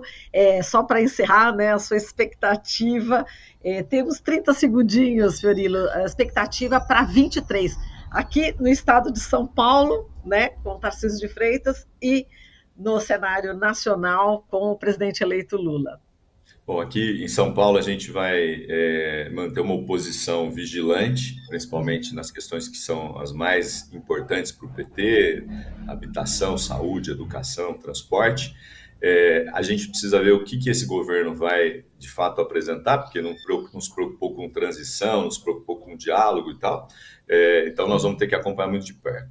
Diferente do governo federal, na minha opinião, que fez um trabalho excepcional na transição, com um diagnóstico, que monta um governo olhando para a sociedade, preocupado com aqueles mais pobres, os que mais precisam, e com uma perspectiva de futuro muito boa para que a gente possa crescer. Mesmo que o cenário 2023, o cenário econômico ainda seja incerto, em alguns casos as pessoas avaliam, os especialistas avaliam que não será um ano fácil, mas eu tenho a impressão que o ano não é fácil, mas a gente vai ter um governo forte, disposto e preparado para enfrentar esses desafios, dando ao povo brasileiro um pouco mais de alegria e, quem sabe, como diz sempre o Lula, com um churrasquinho e uma cerveja nos finais de semana. Eu acho que essa é a grande esperança de todo mundo. Tá certo, Fiorilo, a gente agradece aqui a sua participação, volte mais vezes aqui no nosso jornal. Forte abraço, feliz 2023 para você, viu? Bom trabalho lá na Lesp. Obrigado, um beijo, um abraço a todos, um Feliz Natal para todo mundo, para você em especial. Obrigada, beijo também. Falamos aqui com o Paulo Fiorilo, deputado estadual do PT, suplente da Comissão de Finanças da Assembleia Legislativa de São Paulo. Estamos apresentando Jornal Brasil Atual. As notícias que os outros não dão.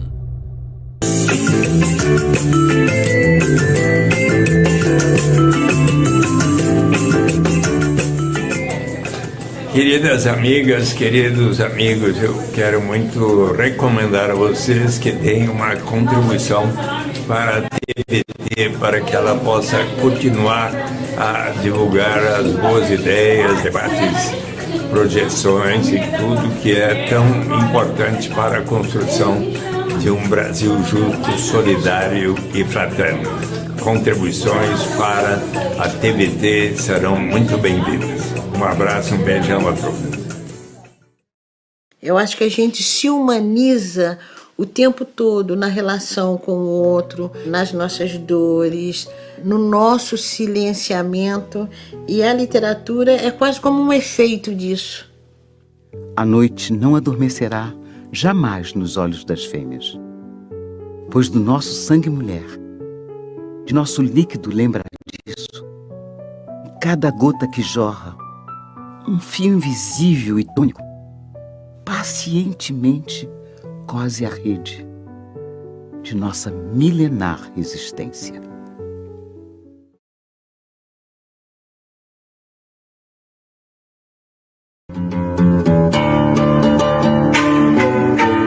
Sou Renata Belzunces, socióloga e economista do DIEESE, e este é o Giro Sindical estreando na TVT.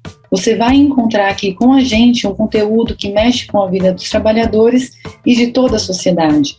Por aqui passarão vários dirigentes sindicais, especialistas em economia, especialistas em sociologia, pessoas que militam no dia a dia dos movimentos sociais e que muito têm a contribuir para a gente entender esse Brasil de hoje.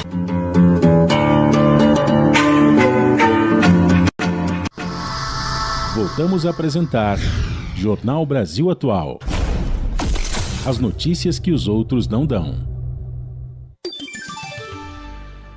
8h02. Até o dia 10 de janeiro, o MST, o Movimento dos Trabalhadores Rurais Sem Terra, vai doar 100 toneladas de alimentos para famílias vulneráveis. A ação faz parte da campanha Natal Sem Fome e Solidário. Serão doadas marmitas e cestas básicas para famílias moradoras de periferias rurais e urbanas das grandes regiões do país. Saiba como ajudar na reportagem de Júlia Pereira. O Natal já passou, mas as ações contra a fome realizadas pelo Movimento dos Trabalhadores Rurais Sem Terra continuam a todo vapor. Até o dia 10 de janeiro, o MST vai doar 100 toneladas de alimentos para famílias vulneráveis, por meio da campanha Natal Sem Fome e Solidário. Serão doadas marmitas e cestas básicas em todas as grandes regiões do país para pessoas que vivem nas periferias urbanas e rurais. Kelly Maforte, coordenadora nacional do MST, conta que a meta de entregar 100 toneladas de alimentos até o dia 10 de janeiro deve ser ultrapassada, devido ao grande número de doações que já foram recebidas. Em Santa Catarina já foram doadas 35 toneladas de alimento, no Rio Grande do Sul mais 35 toneladas, no Pernambuco teve uma grande doação também, eles estão contabilizando, mas de alimentos, cestas e também as marmitas da terra. Teve doação já em São Paulo, na região do Vale do Paraíba. A Bahia fez uma boa doação em Itamaraju, teve doação no Paraná. Então, nós já estamos muito felizes, né, com o resultado, porque o MST não faz solidariedade sozinho. Muita coisa sai da nossa base, acampada, sentada, que divide o que tem lá na roça. Mas, além disso, tem muito apoio da sociedade e contribui de diversas formas para que a gente possa fazer essa solidariedade expandir. E, com certeza, essa meta vai ser batida porque nós estamos tendo bastante resposta da sociedade e apoio. A campanha Natal Sem Fome e Solidário do MST integra o Plano Nacional Cultivando a Solidariedade Sem Terra, intensificado pelo movimento em 2020, primeiro ano da pandemia de Covid-19. Desde então, as arrecadações já permitiram a distribuição de 2,3 milhões de marmitas e de 8,2 toneladas de alimentos para famílias que enfrentam a fome, uma realidade vivida por mais de 33 milhões de brasileiros. É por conta desse alto número que o MST não apenas faz a doação dos alimentos, como também questiona e denuncia o grave cenário de fome no país. A solidariedade que nós acreditamos ser necessária, ela precisa acabar com as raízes da fome e não somente suprir a necessidade imediata de quem está passando fome no Natal. Então, o período ele é estendido, né, começou no dia 17 de dezembro, vai até o dia 10 de janeiro, e ele pretende, ao mesmo tempo, né, socorrer as pessoas que estão passando fome, fazer as ceias de Natal, distribuir marmitas, distribuir alimentos, mas, ao mesmo tempo, questionar e denunciar o que promove a fome, a concentração de terra de riquezas, essa comida envenenada de agrotóxicos, comidas ultraprocessadas. Então é uma luta por comida de verdade na mesa de todos os brasileiros e brasileiras. As doações para a ação Natal Sem Fome e Solidário do MST podem ser feitas em qualquer valor para as campanhas estaduais divulgadas nas redes sociais do movimento ou para a chave Pix, campanha@institutocultivar.org.br. Também é possível fazer um depósito bancário para a conta número 2260, dígito 1, agência 1231, Caixa Econômica. Caso prefira, você pode entregar a sua doação pessoalmente em uma das unidades da rede Armazém do Campo. Júlia Pereira, Rádio Brasil Atual e TVT. Estamos apresentando Jornal Brasil Atual. As notícias que os outros não dão.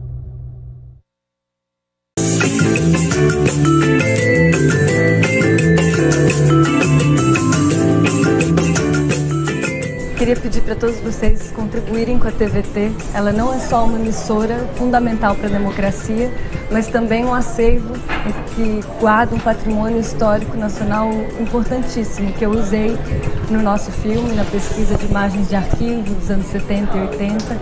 Então eu convido vocês a doarem, catarse.me/TVT. Entre lá e façam uma doação. Nós da agricultura familiar. Nós da agricultura familiar. Nós da agricultura familiar. Continuamos trabalhando. Continuamos plantando. E produzindo. Para que os brasileiros tenham comida e saúde. Para que você possa comprar alimentos frescos e saudáveis para a sua família. Aí mesmo com essa crise que no Brasil está passando, a gente ainda consegue produzir bem, sem veneno. Produzimos acerola, pinha, coentro, temos peixe, criamos peixe. Compre alimentos de quem produz perto de você. E que o Brasil vença o coronavírus.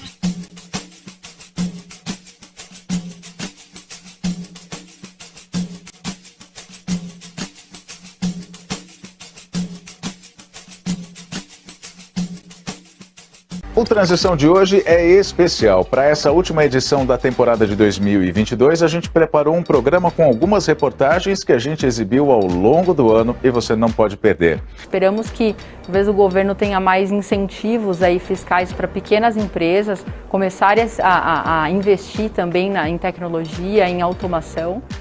A gente se vê hoje, 9h15 da noite. Até lá!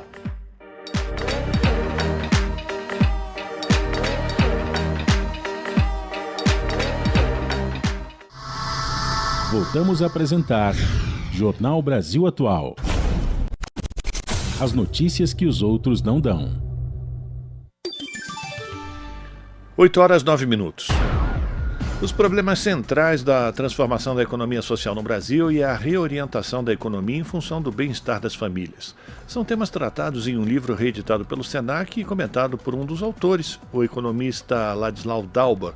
Acompanhe. O Senac acabou de republicar um livro de 20 anos atrás, A Economia Social no Brasil. Eu sou um organizador junto com Samuel Kilstein. São 23 autores que pegam problemas centrais da transformação da economia social no Brasil.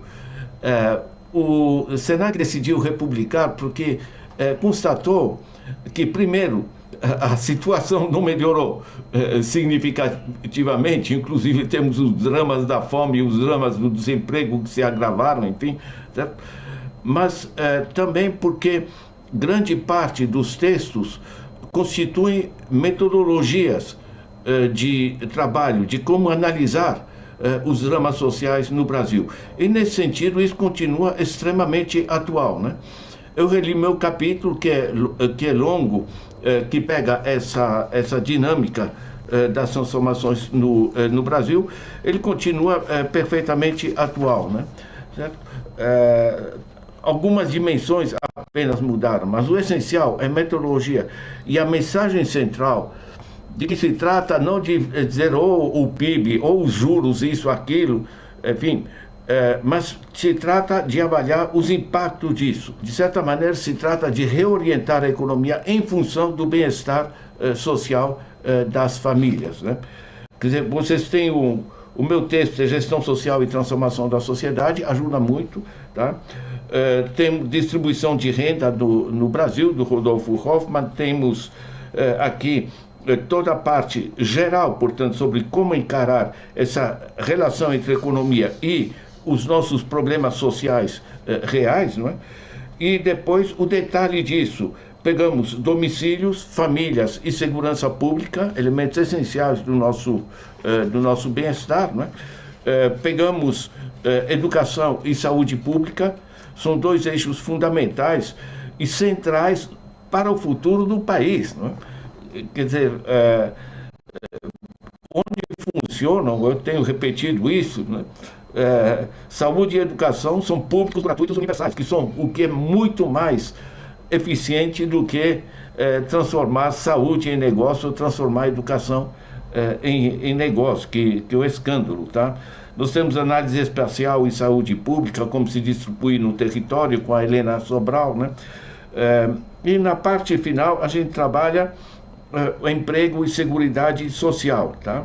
Temos a divisão do trabalho no Brasil, né? E o problema de gênero da Anitacom, né? Temos o sistema previdenciário, temos do Rudinei Toneto, nós temos programas de garantia de renda de Evaristo Almeida e por aí vai. Ou seja, isso aqui, pegando o capítulo de atualização que a gente fez, mas os capítulos em geral, isso constitui realmente uma ferramenta muito importante para a gente retomar a análise de que se trata. Porque o que tem de permanente nisso é que nossa situação econômico-social continua a desgraça que era, né? E os caminhos, a metodologia de enfrentar esse problema, os desafios continuam basicamente semelhantes, né? É uma bela leitura, é uma ferramenta de trabalho para todos nós, em particular para os docentes. Você está ouvindo Jornal Brasil Atual. As notícias que os outros não dão. 8h13.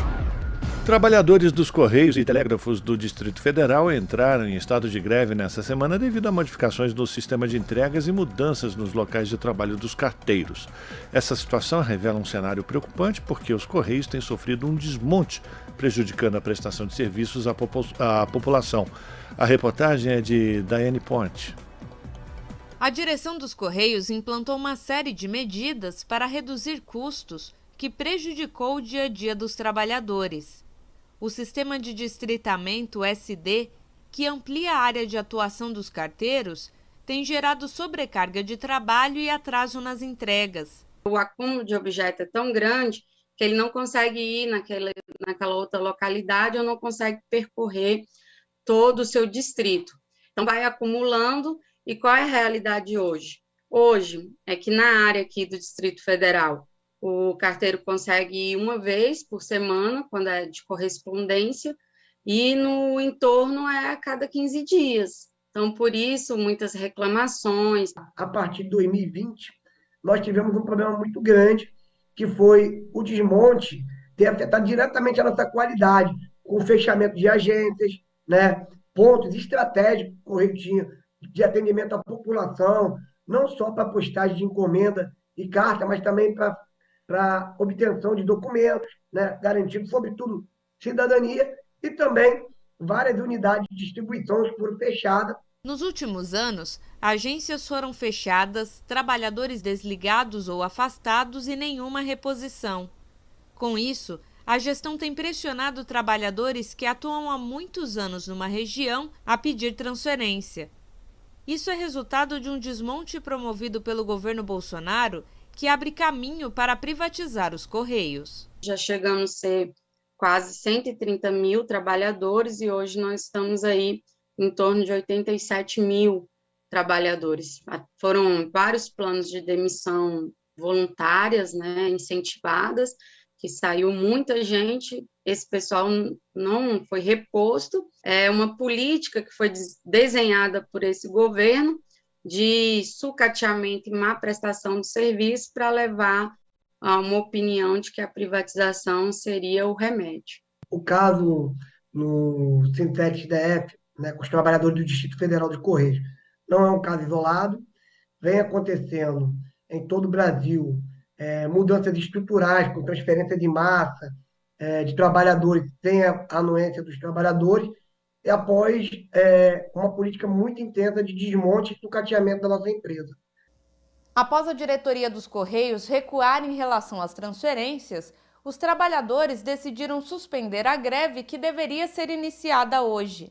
A expectativa é ampliar o diálogo com o governo Lula para garantir mudanças na gestão da estatal. Nós temos uma expectativa, né, de que com a mudança de governo, e aí se muda a gestão dos Correios também, que a gente retome pelo menos a questão do diálogo, que hoje não existe, né? Nós passamos 4 anos sem dialogar com a direção dos Correios. O presidente Lula, em 2002, se comprometeu em engavetar o projeto 1491 do Fernando Henrique, que privatizava os Correios.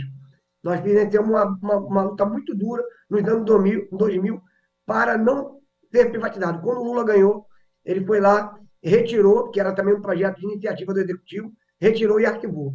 E ele se comprometeu novamente, 20 anos depois, né, a fazer a mesma coisa que ele fez lá em 2002 e vai estar fazendo agora em 2003. Então, para nós é uma alegria muito grande, é um marco nosso presidente voltar e ser, mais uma vez, o salvador dos Correios, não para os trabalhadores, mas para o povo brasileiro, que os Correios é uma empresa do povo brasileiro, é um patrimônio do povo brasileiro.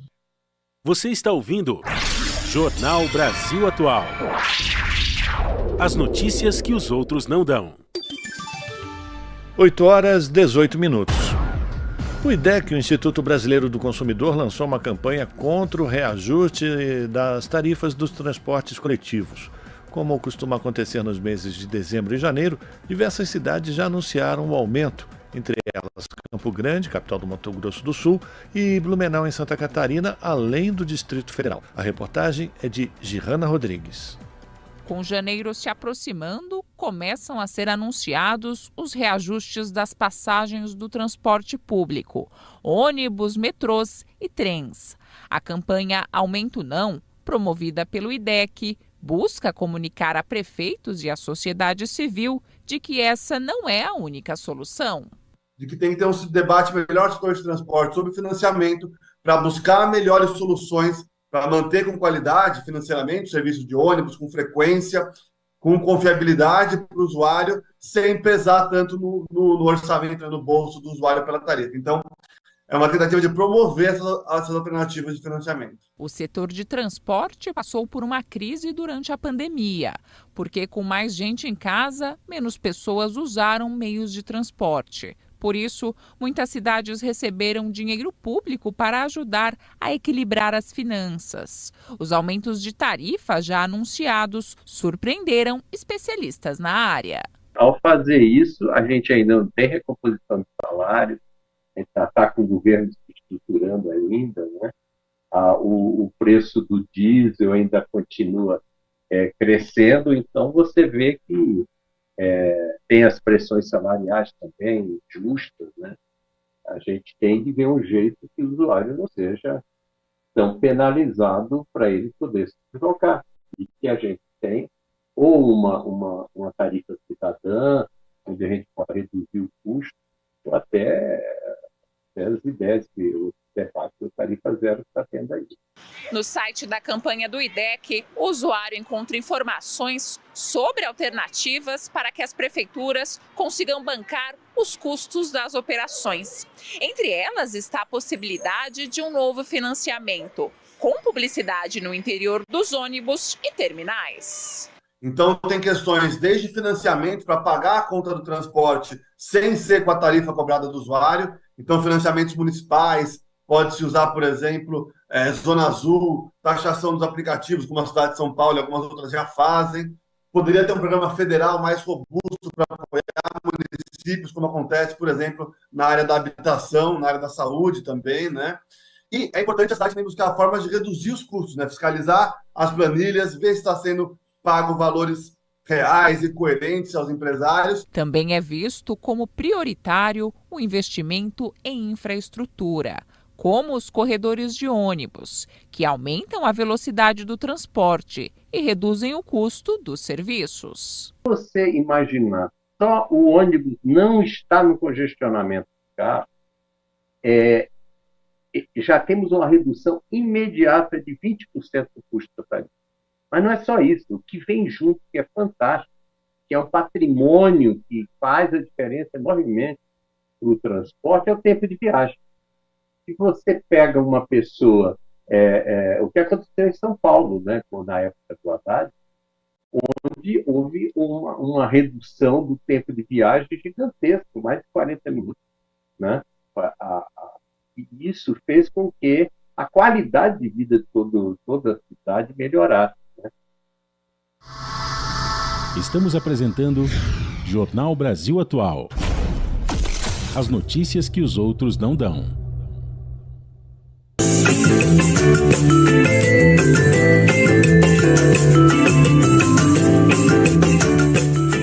O pensamento único não é bom em nenhum lugar, muito menos nos meios de comunicação. No meio de tantas TVs que soltam as vozes dos empresários e dos poderosos, ter uma TV dos trabalhadores é fundamental para todos nós, para gerações que vão vir, para o nosso futuro. Por isso, está nas nossas mãos manter a TVT viva. Vamos contribuir no crowdfunding da TVT. É catarse.me/TVT. Contribua, é para todos nós.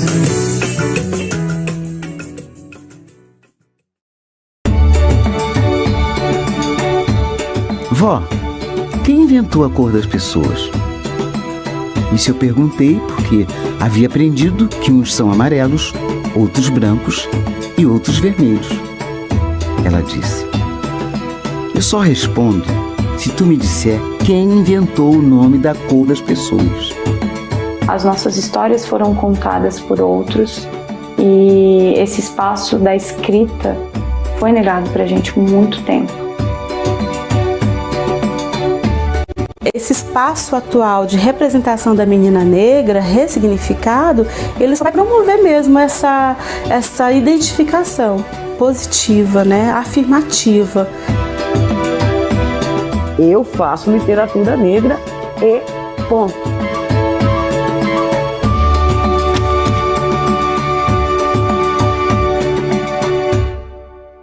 De segunda a sexta-feira, às 7h, no seu jornal, você acompanha os fatos que influenciam o dia a dia dos brasileiros e as lutas por direitos humanos, por democracia e justiça social. Seu jornal, jornalismo que provoca e estimula a reflexão sobre as realidades dos trabalhadores e dos movimentos populares. Voltamos a apresentar Jornal Brasil Atual. As notícias que os outros não dão. 8h25. Horta em espiral é a solução para quem tem pouco espaço para plantar em casa. Em formato ainda pouco difundido, a espiral permite o cultivo de diferentes espécies, com destaque para ervas e temperos. Os detalhes com Anelise Moreira.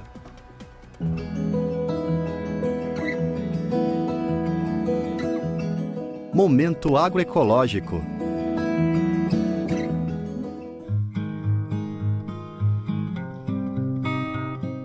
Uma das recomendações do Guia Alimentar para a população brasileira é fazer dos alimentos in natura ou minimamente processados a base da nossa alimentação.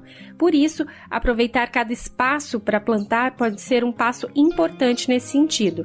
Para quem não consegue, por exemplo, cultivar couve, tomate e alface, por falta de espaço, um bom jeito de começar é plantando ervas e temperos naturais. Pimentas, manjericão, tomilho, cebolinha e salsinha são alguns dos exemplos de que qualquer pedacinho de chão pode ser aproveitado. Quem explica é o biólogo Rafael Espósito. E quanto mais a gente conseguir plantar as nossas próprias ervas e temperos, né, tanto melhor, né, porque aí além de aproveitar todos os fitonutrientes que elas têm, né, de anti-inflamatórios, antioxidantes, a gente pode ter a certeza, a garantia de que não tem agrotóxico, né? Esses temperos, essas ervas estão livres de contaminação, já que a gente mesmo está cultivando ali e cuidando, né, no nosso próprio quintal. Hoje, no Momento Agroecológico, vamos falar sobre uma horta diferente. Você já ouviu falar da espiral de ervas ou horta em espiral?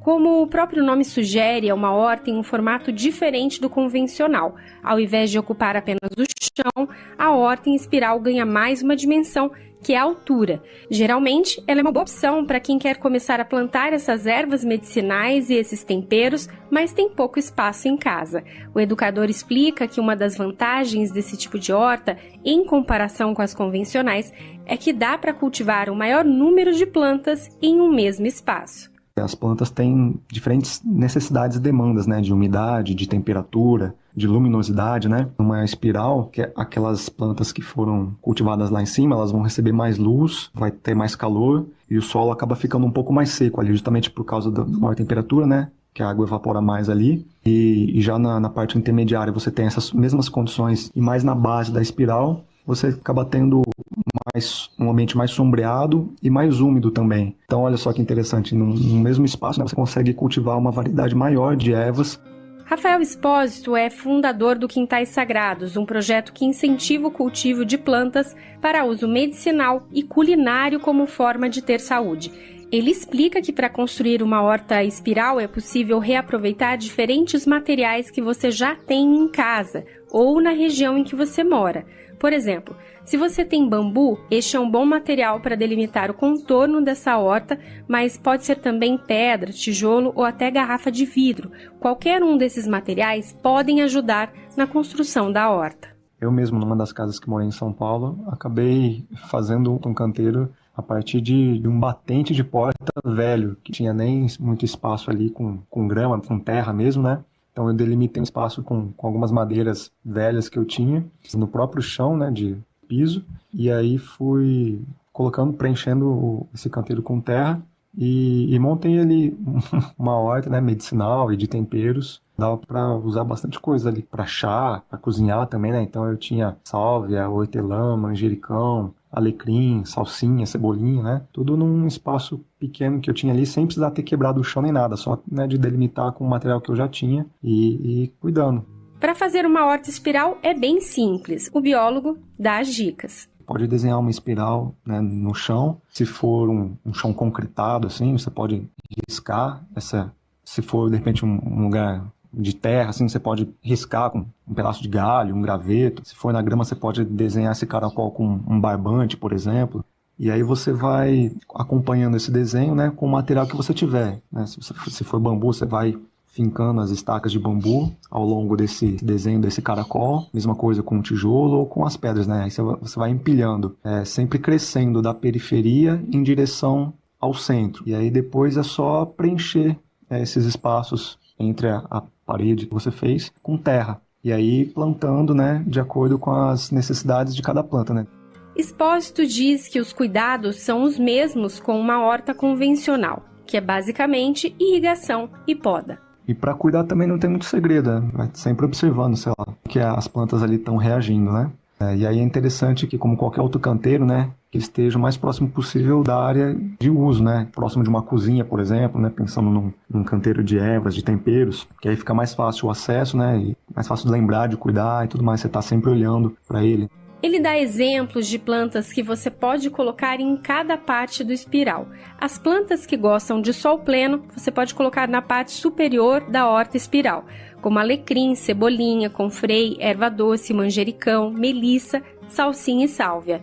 Para a região intermediária do espiral, carqueja, losna, cavalinha, coentro, hortelã, mil-folhas e poejo. Já na base, as que precisam de mais umidade, pode ser o manjericão de folhas maiores, capuchinha, gengibre ou tomilho. De Fama, Minas Gerais, para a Rádio Brasil de Fato, Annelise Moreira.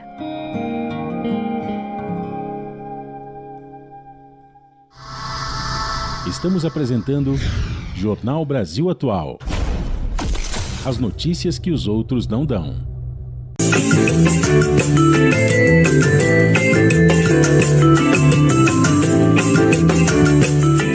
Uma mídia independente e plural precisa de apoio. Essa mídia é a TVT, a TV dos Trabalhadores. Para apoiar, acesse catarse.me/TVT.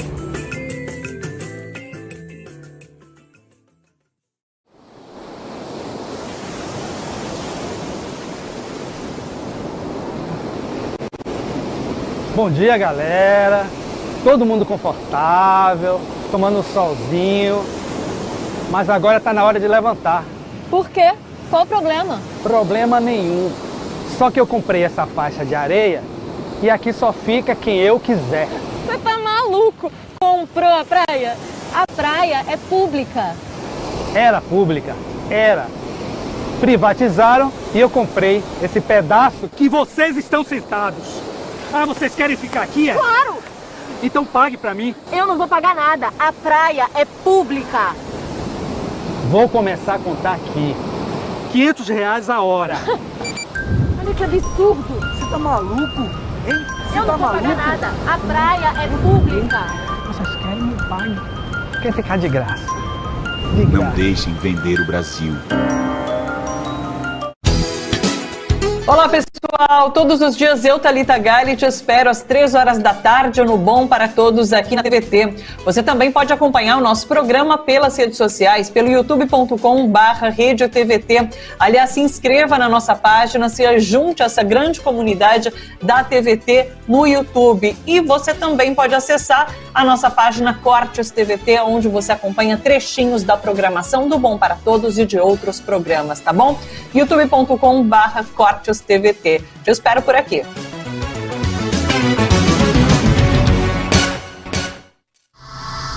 Voltamos a apresentar Jornal Brasil Atual. As notícias que os outros não dão.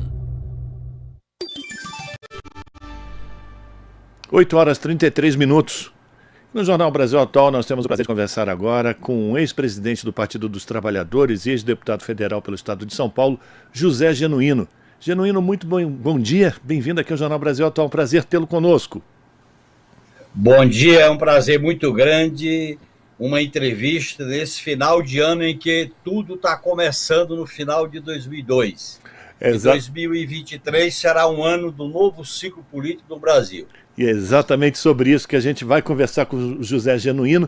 E aí eu já começo perguntando para você, Genuíno, qual é a avaliação que você tem dos nomes apresentados até agora pelo presidente Lula e a expectativa para os 16 que faltam? Serão 37 os ministros para esse governo. Como é que você avalia os nomes até agora apresentados e você acha que eles dão conta, uma amplitude de representação dentro desse governo, que é um governo que tem suas contradições também, né, Genuíno? Claro que sim, mas eu queria começar recomendando uma posse massiva ocupando Brasília com uma grande manifestação popular. Essas ameaças terroristas não devem levar o Lula e os organizadores da posse a qualquer limitação de fazer algo interno. Tem que ser público com muita gente. Primeiro porque essa posse ela tem um significado fundamental. É a posse popular. Eu acho que o Ministério do governo Lula, ele construiu um núcleo político do Palácio do Planalto, isso é positivo. Na área econômica, o Haddad está dentro de uma visão de submeter as políticas sociais acima dos interesses do mercado, isso é positivo. Eu acho que a representação social, ela precisa aumentar. A representação das mulheres, da população negra, a representação da juventude, eu acho que quanto mais aumentar, melhor. A minha restrição, companheiro e companheiras, e quem está nos ouvindo, é em relação à área da defesa nacional. Eu acho que essa área aí está havendo continuismo, está havendo condescendência, está havendo uma espécie de, vamos dizer assim, acordo com a cúpula militar, o que é um absurdo. A cúpula militar, com os quartéis ocupados por acampamentos de onde saem ações ameaçadoras e golpistas e terroristas, a necessidade de rever o comando das Forças Armadas com quem não defende golpe, com quem se pauta na Constituição e usar critérios de renovação democrática, na medida em que é uma transição, é uma travessia para um novo tempo, para um novo período. Essa é a minha observação. E a última é que eu acho que eu não vejo com bons olhos a diminuição do poder político no Senado e na Câmara. Eu acho que a representação partidária está boa, mas particularmente o que diz respeito ao PT e às forças à esquerda, mas era necessário não enfraquecer a presença de senadores e deputados no Congresso Nacional, sendo que é uma área crítica para a governabilidade, que nós devemos enfrentar, mas é uma observação, é apenas uma visão crítica, e eu estou cumprindo aquilo que o Lula falou, podem cobrar, podem alertar. Tá certo. Bom, você já apontou aqui 3 pontos que eu quero aprofundar, Genuíno. Você iniciou a sua conversa falando sobre esses últimos acontecimentos em Brasília e eu queria então uma avaliação tua mais profunda sobre o que isso revela do que a gente vem acompanhando nos últimos 60 dias, desde a da eleição do presidente Lula, com o resultado das urnas no dia 30 de outubro.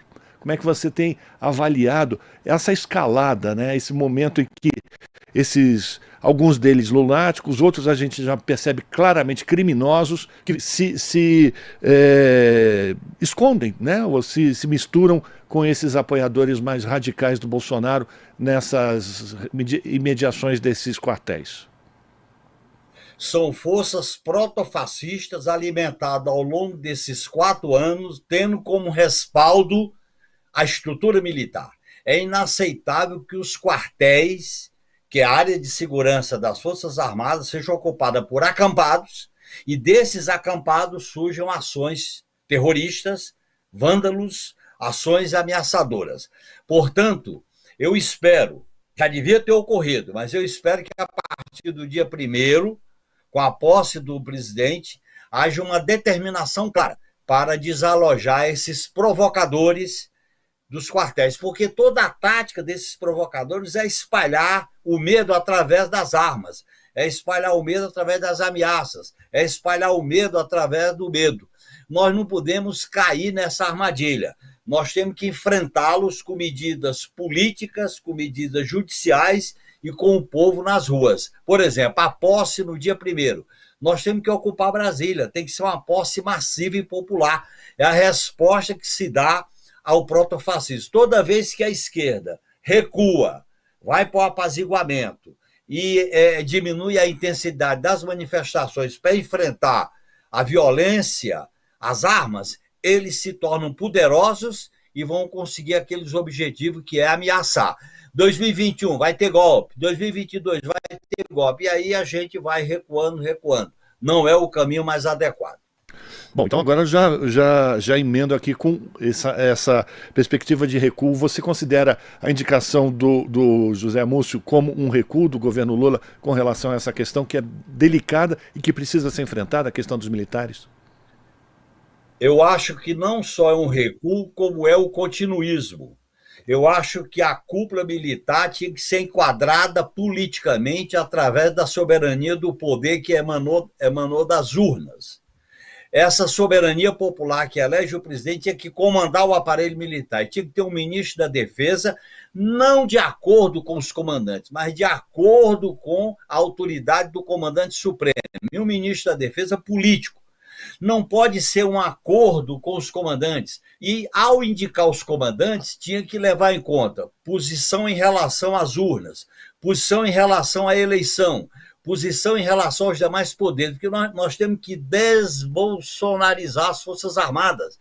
As Forças Armadas foram bolsonarizadas. É só ver a militarização, a ocupação de cargos do governo e as ameaças que ela passaram a fazer em torno da guerra cultural, a retórica do ódio, o conceito de guerra interna e o conceito de considerar inimigo interno, respaldado no famoso artigo 142 da Lei da Ordem. Portanto, eu acho que essa questão tem que ser enfrentada democraticamente, impondo a soberania do poder que emana das urnas, que é a soberania popular.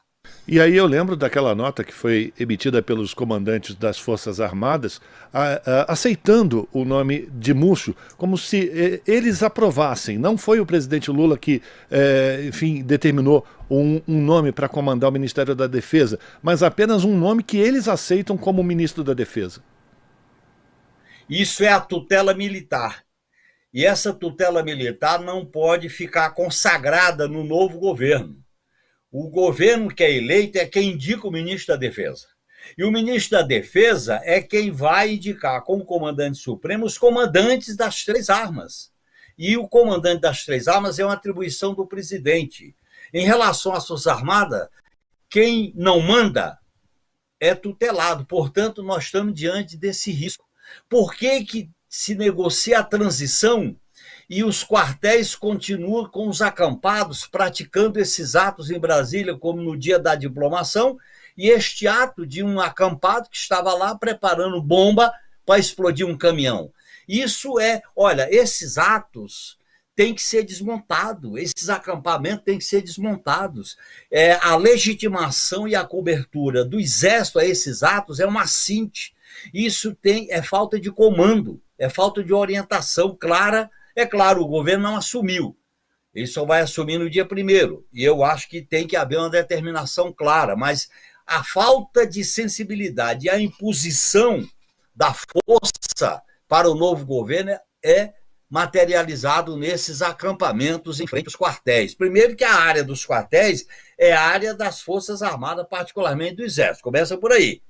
Segundo, esses acampados objetivam questionar o processo eleitoral democrático. Terceiro, de lá de dentro saem ações provocadoras em relação ao processo eleitoral. Nós não podemos achar isto normal. Portanto, a transição tem que transitar dessa velha ordem para uma nova ordem democrática, enfrentando a tutela militar. A tutela militar é o comando político civil, o ministro da Defesa que comande, e mudar os procedimentos na relação das Forças Armadas com as instituições democráticas do Estado. Agora, Genuíno, você acredita que o atual presidente, ou ainda presidente, ele deve ser responsabilizado, inclusive, pelo silêncio que ele provoca em função desses ataques e desses movimentos golpistas e terroristas que têm aparecido em Brasília? A responsabilidade é política, civil e jurídica. Na medida em que ele é o comandante supremo das Forças Armadas, na medida em que ele é responsável pela segurança do país e ele se cala diante de atitudes provocadoras, terroristas, de depoimentos claros e contundentes, ele é a autoridade máxima e numa área em que ele é responsável. Tanto ele, como presidente da República, como o governador do Distrito Federal, que é responsável pela segurança da capital federal, tem que ser responsabilizado politicamente e juridicamente. Nós não podemos passar a mão na cabeça e achar que isso é normal. Isso não é normal. Na medida em que a gente estabelece uma relação de convivência anormal com a anormalidade, isso vai estimulando atos aventureiros, golpistas e provocadores que causam transtornos para a vida democrática e ameaçam as pessoas. Eles estão ameaçando, eles estão fazendo proselitismo de golpe de Estado. Isso é inaceitável. Portanto, tanto o presidente como os atuais comandantes, quem comanda o Forte Apache, aonde estão os acampados, e o aparato de segurança de Brasília, dentro do depoimento do terrorista, ele diz que a orientação dos policiais era não atingir policiais. O resto estava permitido? Como é que é? E acontece isso é dito e não acontece nada? Veja bem, o regime democrático não pode conviver com esses atos de violência. Não são opiniões, são atos de violência. E qualquer apaziguamento, qualquer recuo, qualquer medo de enfrentar essa questão é, no meu modo de entender, um suicídio político. A gente está conversando com José Genuíno, ex-presidente do Partido dos Trabalhadores, ex-deputado federal pelo Estado de São Paulo, fazendo uma avaliação política do que se apresenta como o próximo governo do presidente Lula. E aí eu quero falar com você agora, Genuíno, sobre o Congresso Nacional. Muitos analistas apontam que a nova legislatura será ainda mais conservadora, em alguns pontos mais retrógrada do que a atual. Como é que você vê a articulação do governo Lula para fazer essas negociações com a Câmara dos Deputados, tendo o Arthur Lira como presidente, e também o papel do Rodrigo Pacheco como presidente do Congresso e do Senado? Olha, eu já falei que o governo deve reforçar o núcleo político do governo no Congresso Nacional, Câmara e Senado. Eu acho, inclusive, que alguns quadros não deviam sair do Congresso Nacional, mas é minha opinião pessoal. Segundo, eu acho que o PT precipitou-se ao apoiar o Lira antes da votação da PEC da transição, no caso a PEC do Bolsa Família. Segundo, eu acho que nós nos precipitamos em votar o orçamento secreto, que era uma maneira camuflada, antes da decisão do Supremo Tribunal Federal. Eu acho que nós temos que ter uma tática muito precisa. Nós temos que negociar. O Lira será o futuro presidente da Câmara, porque ele tem maioria. Nós não vamos contestar, mas apoiá-lo de maneira incondicional, a gente tem que ter um pouco de calma. É aquela história. Nós temos que, primeiro, negociar com cada partido. Segundo, a negociação tem que ser ponto por ponto. Terceiro, nós temos que manter nossas identidades enquanto bloco político à esquerda, PT, PSOL, PCdoB, PDT, PSB, Rede, PV, como um bloco. E a partir daí a gente fazer as alianças pontuais. E sempre fazer com cuidado, porque qualquer atitude do governo no parlamento tem que olhar para a sociedade. Porque um elemento central para a governabilidade, inclusive para influenciar no parlamento, é a pressão organizada da sociedade, é a mobilização da sociedade que vai ditar o ritmo e o conteúdo de algumas propostas no parlamento. Portanto, eu acho que nós temos que caminhar numa espécie de fio da navalha. Negociar, sim, mas sempre mantendo uma posição de firmeza e independência, sem precipitação, como aconteceu nos dois fatos que eu me referi aqui. Zé Genuíno, você acredita que os partidos de esquerda eles continuam conectados com esses movimentos populares para fazer essa mobilização, essa articulação de pressionar o Congresso? Muito tem se dito que o Partido dos Trabalhadores havia se afastado desses movimentos mais ligados às causas populares. Você acha que houve um retorno, o Partido dos Trabalhadores voltou a dialogar com esses movimentos e consegue organizar essas lideranças para fazer pressão junto aos deputados, tanto no caso do Congresso Nacional como nas Assembleias Legislativas, pensando inclusive aqui no estado de São Paulo. Ainda não, mas tem que ser feito. Por exemplo, a campanha eleitoral revelou um potencial político muito grande das manifestações, dos comícios, das concentrações, particularmente na Paulista, do corpo a corpo. Houve o surgimento de uma força nova, a votação que o Lula teve entre as mulheres, entre a juventude, entre a população mais pobre, as manifestações de adesão. Além da amplitude, que é um governo de frente ampla, eu acho que é necessário que as forças à esquerda, particularmente o PT, possam voltar a dialogar com a sociedade, voltar a fortalecer a relação com os movimentos sociais, com os movimentos populares, com a luta da nova classe trabalhadora, com as centrais sindicais, com o movimento de mulheres, com o movimento da juventude, com o movimento do sem teto, com o movimento do sem terra, com a comunidade LGBTQIA+, com os povos originários. Se nós não criarmos essa inserção do PT e dos partidos de esquerda nesses movimentos e construir um diálogo, não é para ir para o governo, não é para disputar ministério nem DAS, é um diálogo para propor, para cobrar, para reivindicar. Nós apoiamos o governo Lula porque temos que defender um governo contra as ameaças protofascistas. Somos governo Lula para realizar o programa de mudanças populares, transitando do modelo neoliberal para um modelo democrático popular. Apoiamos o governo Lula com a autonomia para que os movimentos possam ter um papel ativo e soberano na negociação com o governo. Eu acho que os partidos de esquerda, particularmente o PT, têm que fazer um giro para uma inserção na sociedade civil. Resumindo, Genuíno, a gente depreende que você tem uma postura crítica, mas de apoio, e você está otimista para o início desse novo governo de Lula. Eu sou Lula, sou governo Lula, total apoio, e é exatamente esse total apoio que exige de mim cobrar, reivindicar, principalmente nas ruas, na organização da sociedade, que eu acho fundamental. Nós não podemos cair na domesticação e no aprisionamento dos palácios e dos ambientes de Brasília. Se nós não mobilizarmos a sociedade, nós vamos ter uma governabilidade raquítica. Se em 2002, 2003, a crise não era tão violenta e nós tivemos problema, imagine agora, porque nós temos uma crise sistêmica.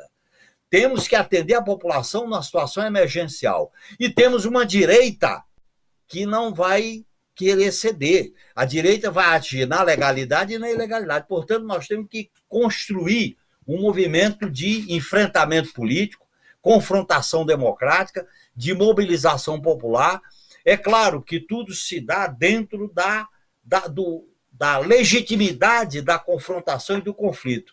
E eu acho que é uma fase nova que o Brasil vai viver com o governo Lula, com o presidente Lula, que ele é um grande líder, uma grande sensibilidade, uma grande força de tudo que ele construiu. Eu acho que ele é um fator decisivo para essa esperança. O Brasil se desintoxicou, o Brasil tirou as algemas, agora é preciso a gente dar conta do recado, porque essa turma que queria continuar governando, eles vieram para ficar e vão criar problema. Nós não podemos ter ilusão em qualquer política de apaziguamento ou de conciliação com essa turma. Para a gente terminar, Genuíno, eu queria que você repetisse, então, a sua mensagem para aqueles que apoiam o governo do presidente Lula e ficaram em dúvida ou temerosos de ir até Brasília, de dar o apoio, de participar da festa de posse do presidente Lula por conta desses atos que vêm sendo noticiados. Eu queria que você falasse sobre a importância da participação de todos. Você também concorda com aquilo que Flávio Dino disse, que o que vai fazer ou garantir a segurança do presidente Lula é a participação massiva da população no dia 1º?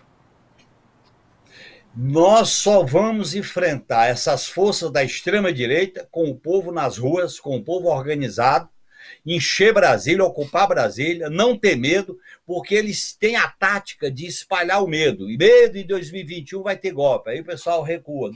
Medo em 2022 vai ter golpe. Não vamos usar nosso símbolo, não vamos usar nossas identidades. Isso tudo é para que a esquerda recue. Nós não podemos recuar.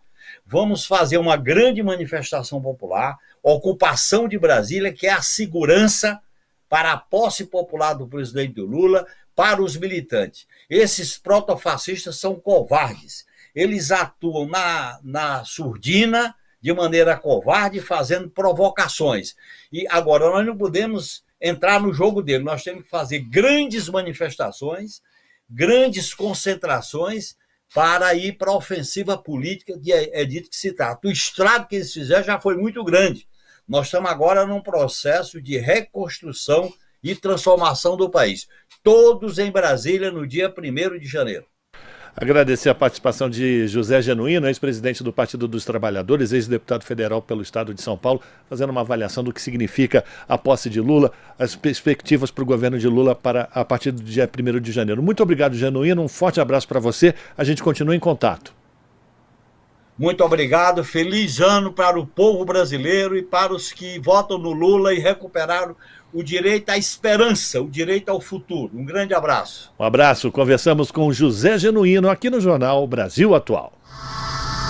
Estamos apresentando Jornal Brasil Atual. As notícias que os outros não dão. A TVT está lançando uma nova campanha de arrecadação para construir um novo aplicativo para ser visto na TV, nos celulares, nos computadores, o chamado streaming. Até hoje não inventaram uma palavra em português que defina melhor o que é esse streaming. Mas enfim, se você quer colaborar para este novo passo de tornar a TVT nacional, ser vista no Rio Grande do Sul, da deputada Maria do Rosário, no Ceará, em Pernambuco, em Roraima, em Rondônia, tome nota.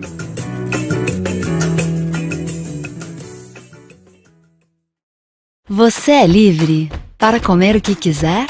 Quem escolhe o seu tempero, os seus sabores? Você dá às suas refeições o tempo que elas merecem? Selecionar produtos com ingredientes que você reconheça no rótulo.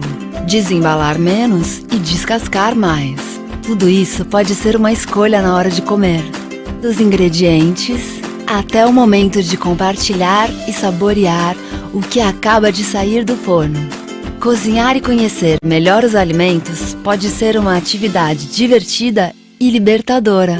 E para você, o que é comer livre? Faça parte do movimento Comer Livre, uma iniciativa do IDEC, Instituto Brasileiro de Defesa do Consumidor. O Transição de hoje é especial. Para essa última edição da temporada de 2022, a gente preparou um programa com algumas reportagens que a gente exibiu ao longo do ano e você não pode perder. Esperamos que talvez o governo tenha mais incentivos aí fiscais para pequenas empresas começarem a investir também em tecnologia, em automação. A gente se vê hoje, 9h15 da noite. Até lá!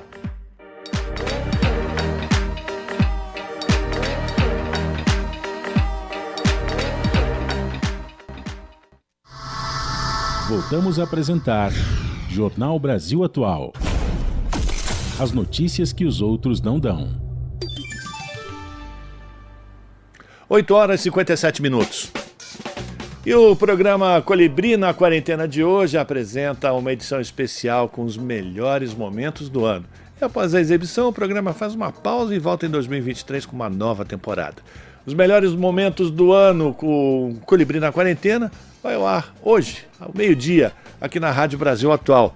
E a gente encerra aqui essa edição, prometendo voltar amanhã, a partir das 7 da manhã, com mais uma edição do Jornal Brasil Atual, com a participação de Marilu Cabanhas, retornando de suas férias. A todas e todas, forte abraço, continuem se cuidando. Boa segunda-feira, até amanhã, tchau, tchau. Você acabou de ouvir Jornal Brasil Atual. Movimentos sociais, política, direitos humanos, economia, mundo do trabalho, cultura e prestação de serviço. Jornal Brasil Atual. As notícias que os outros não dão.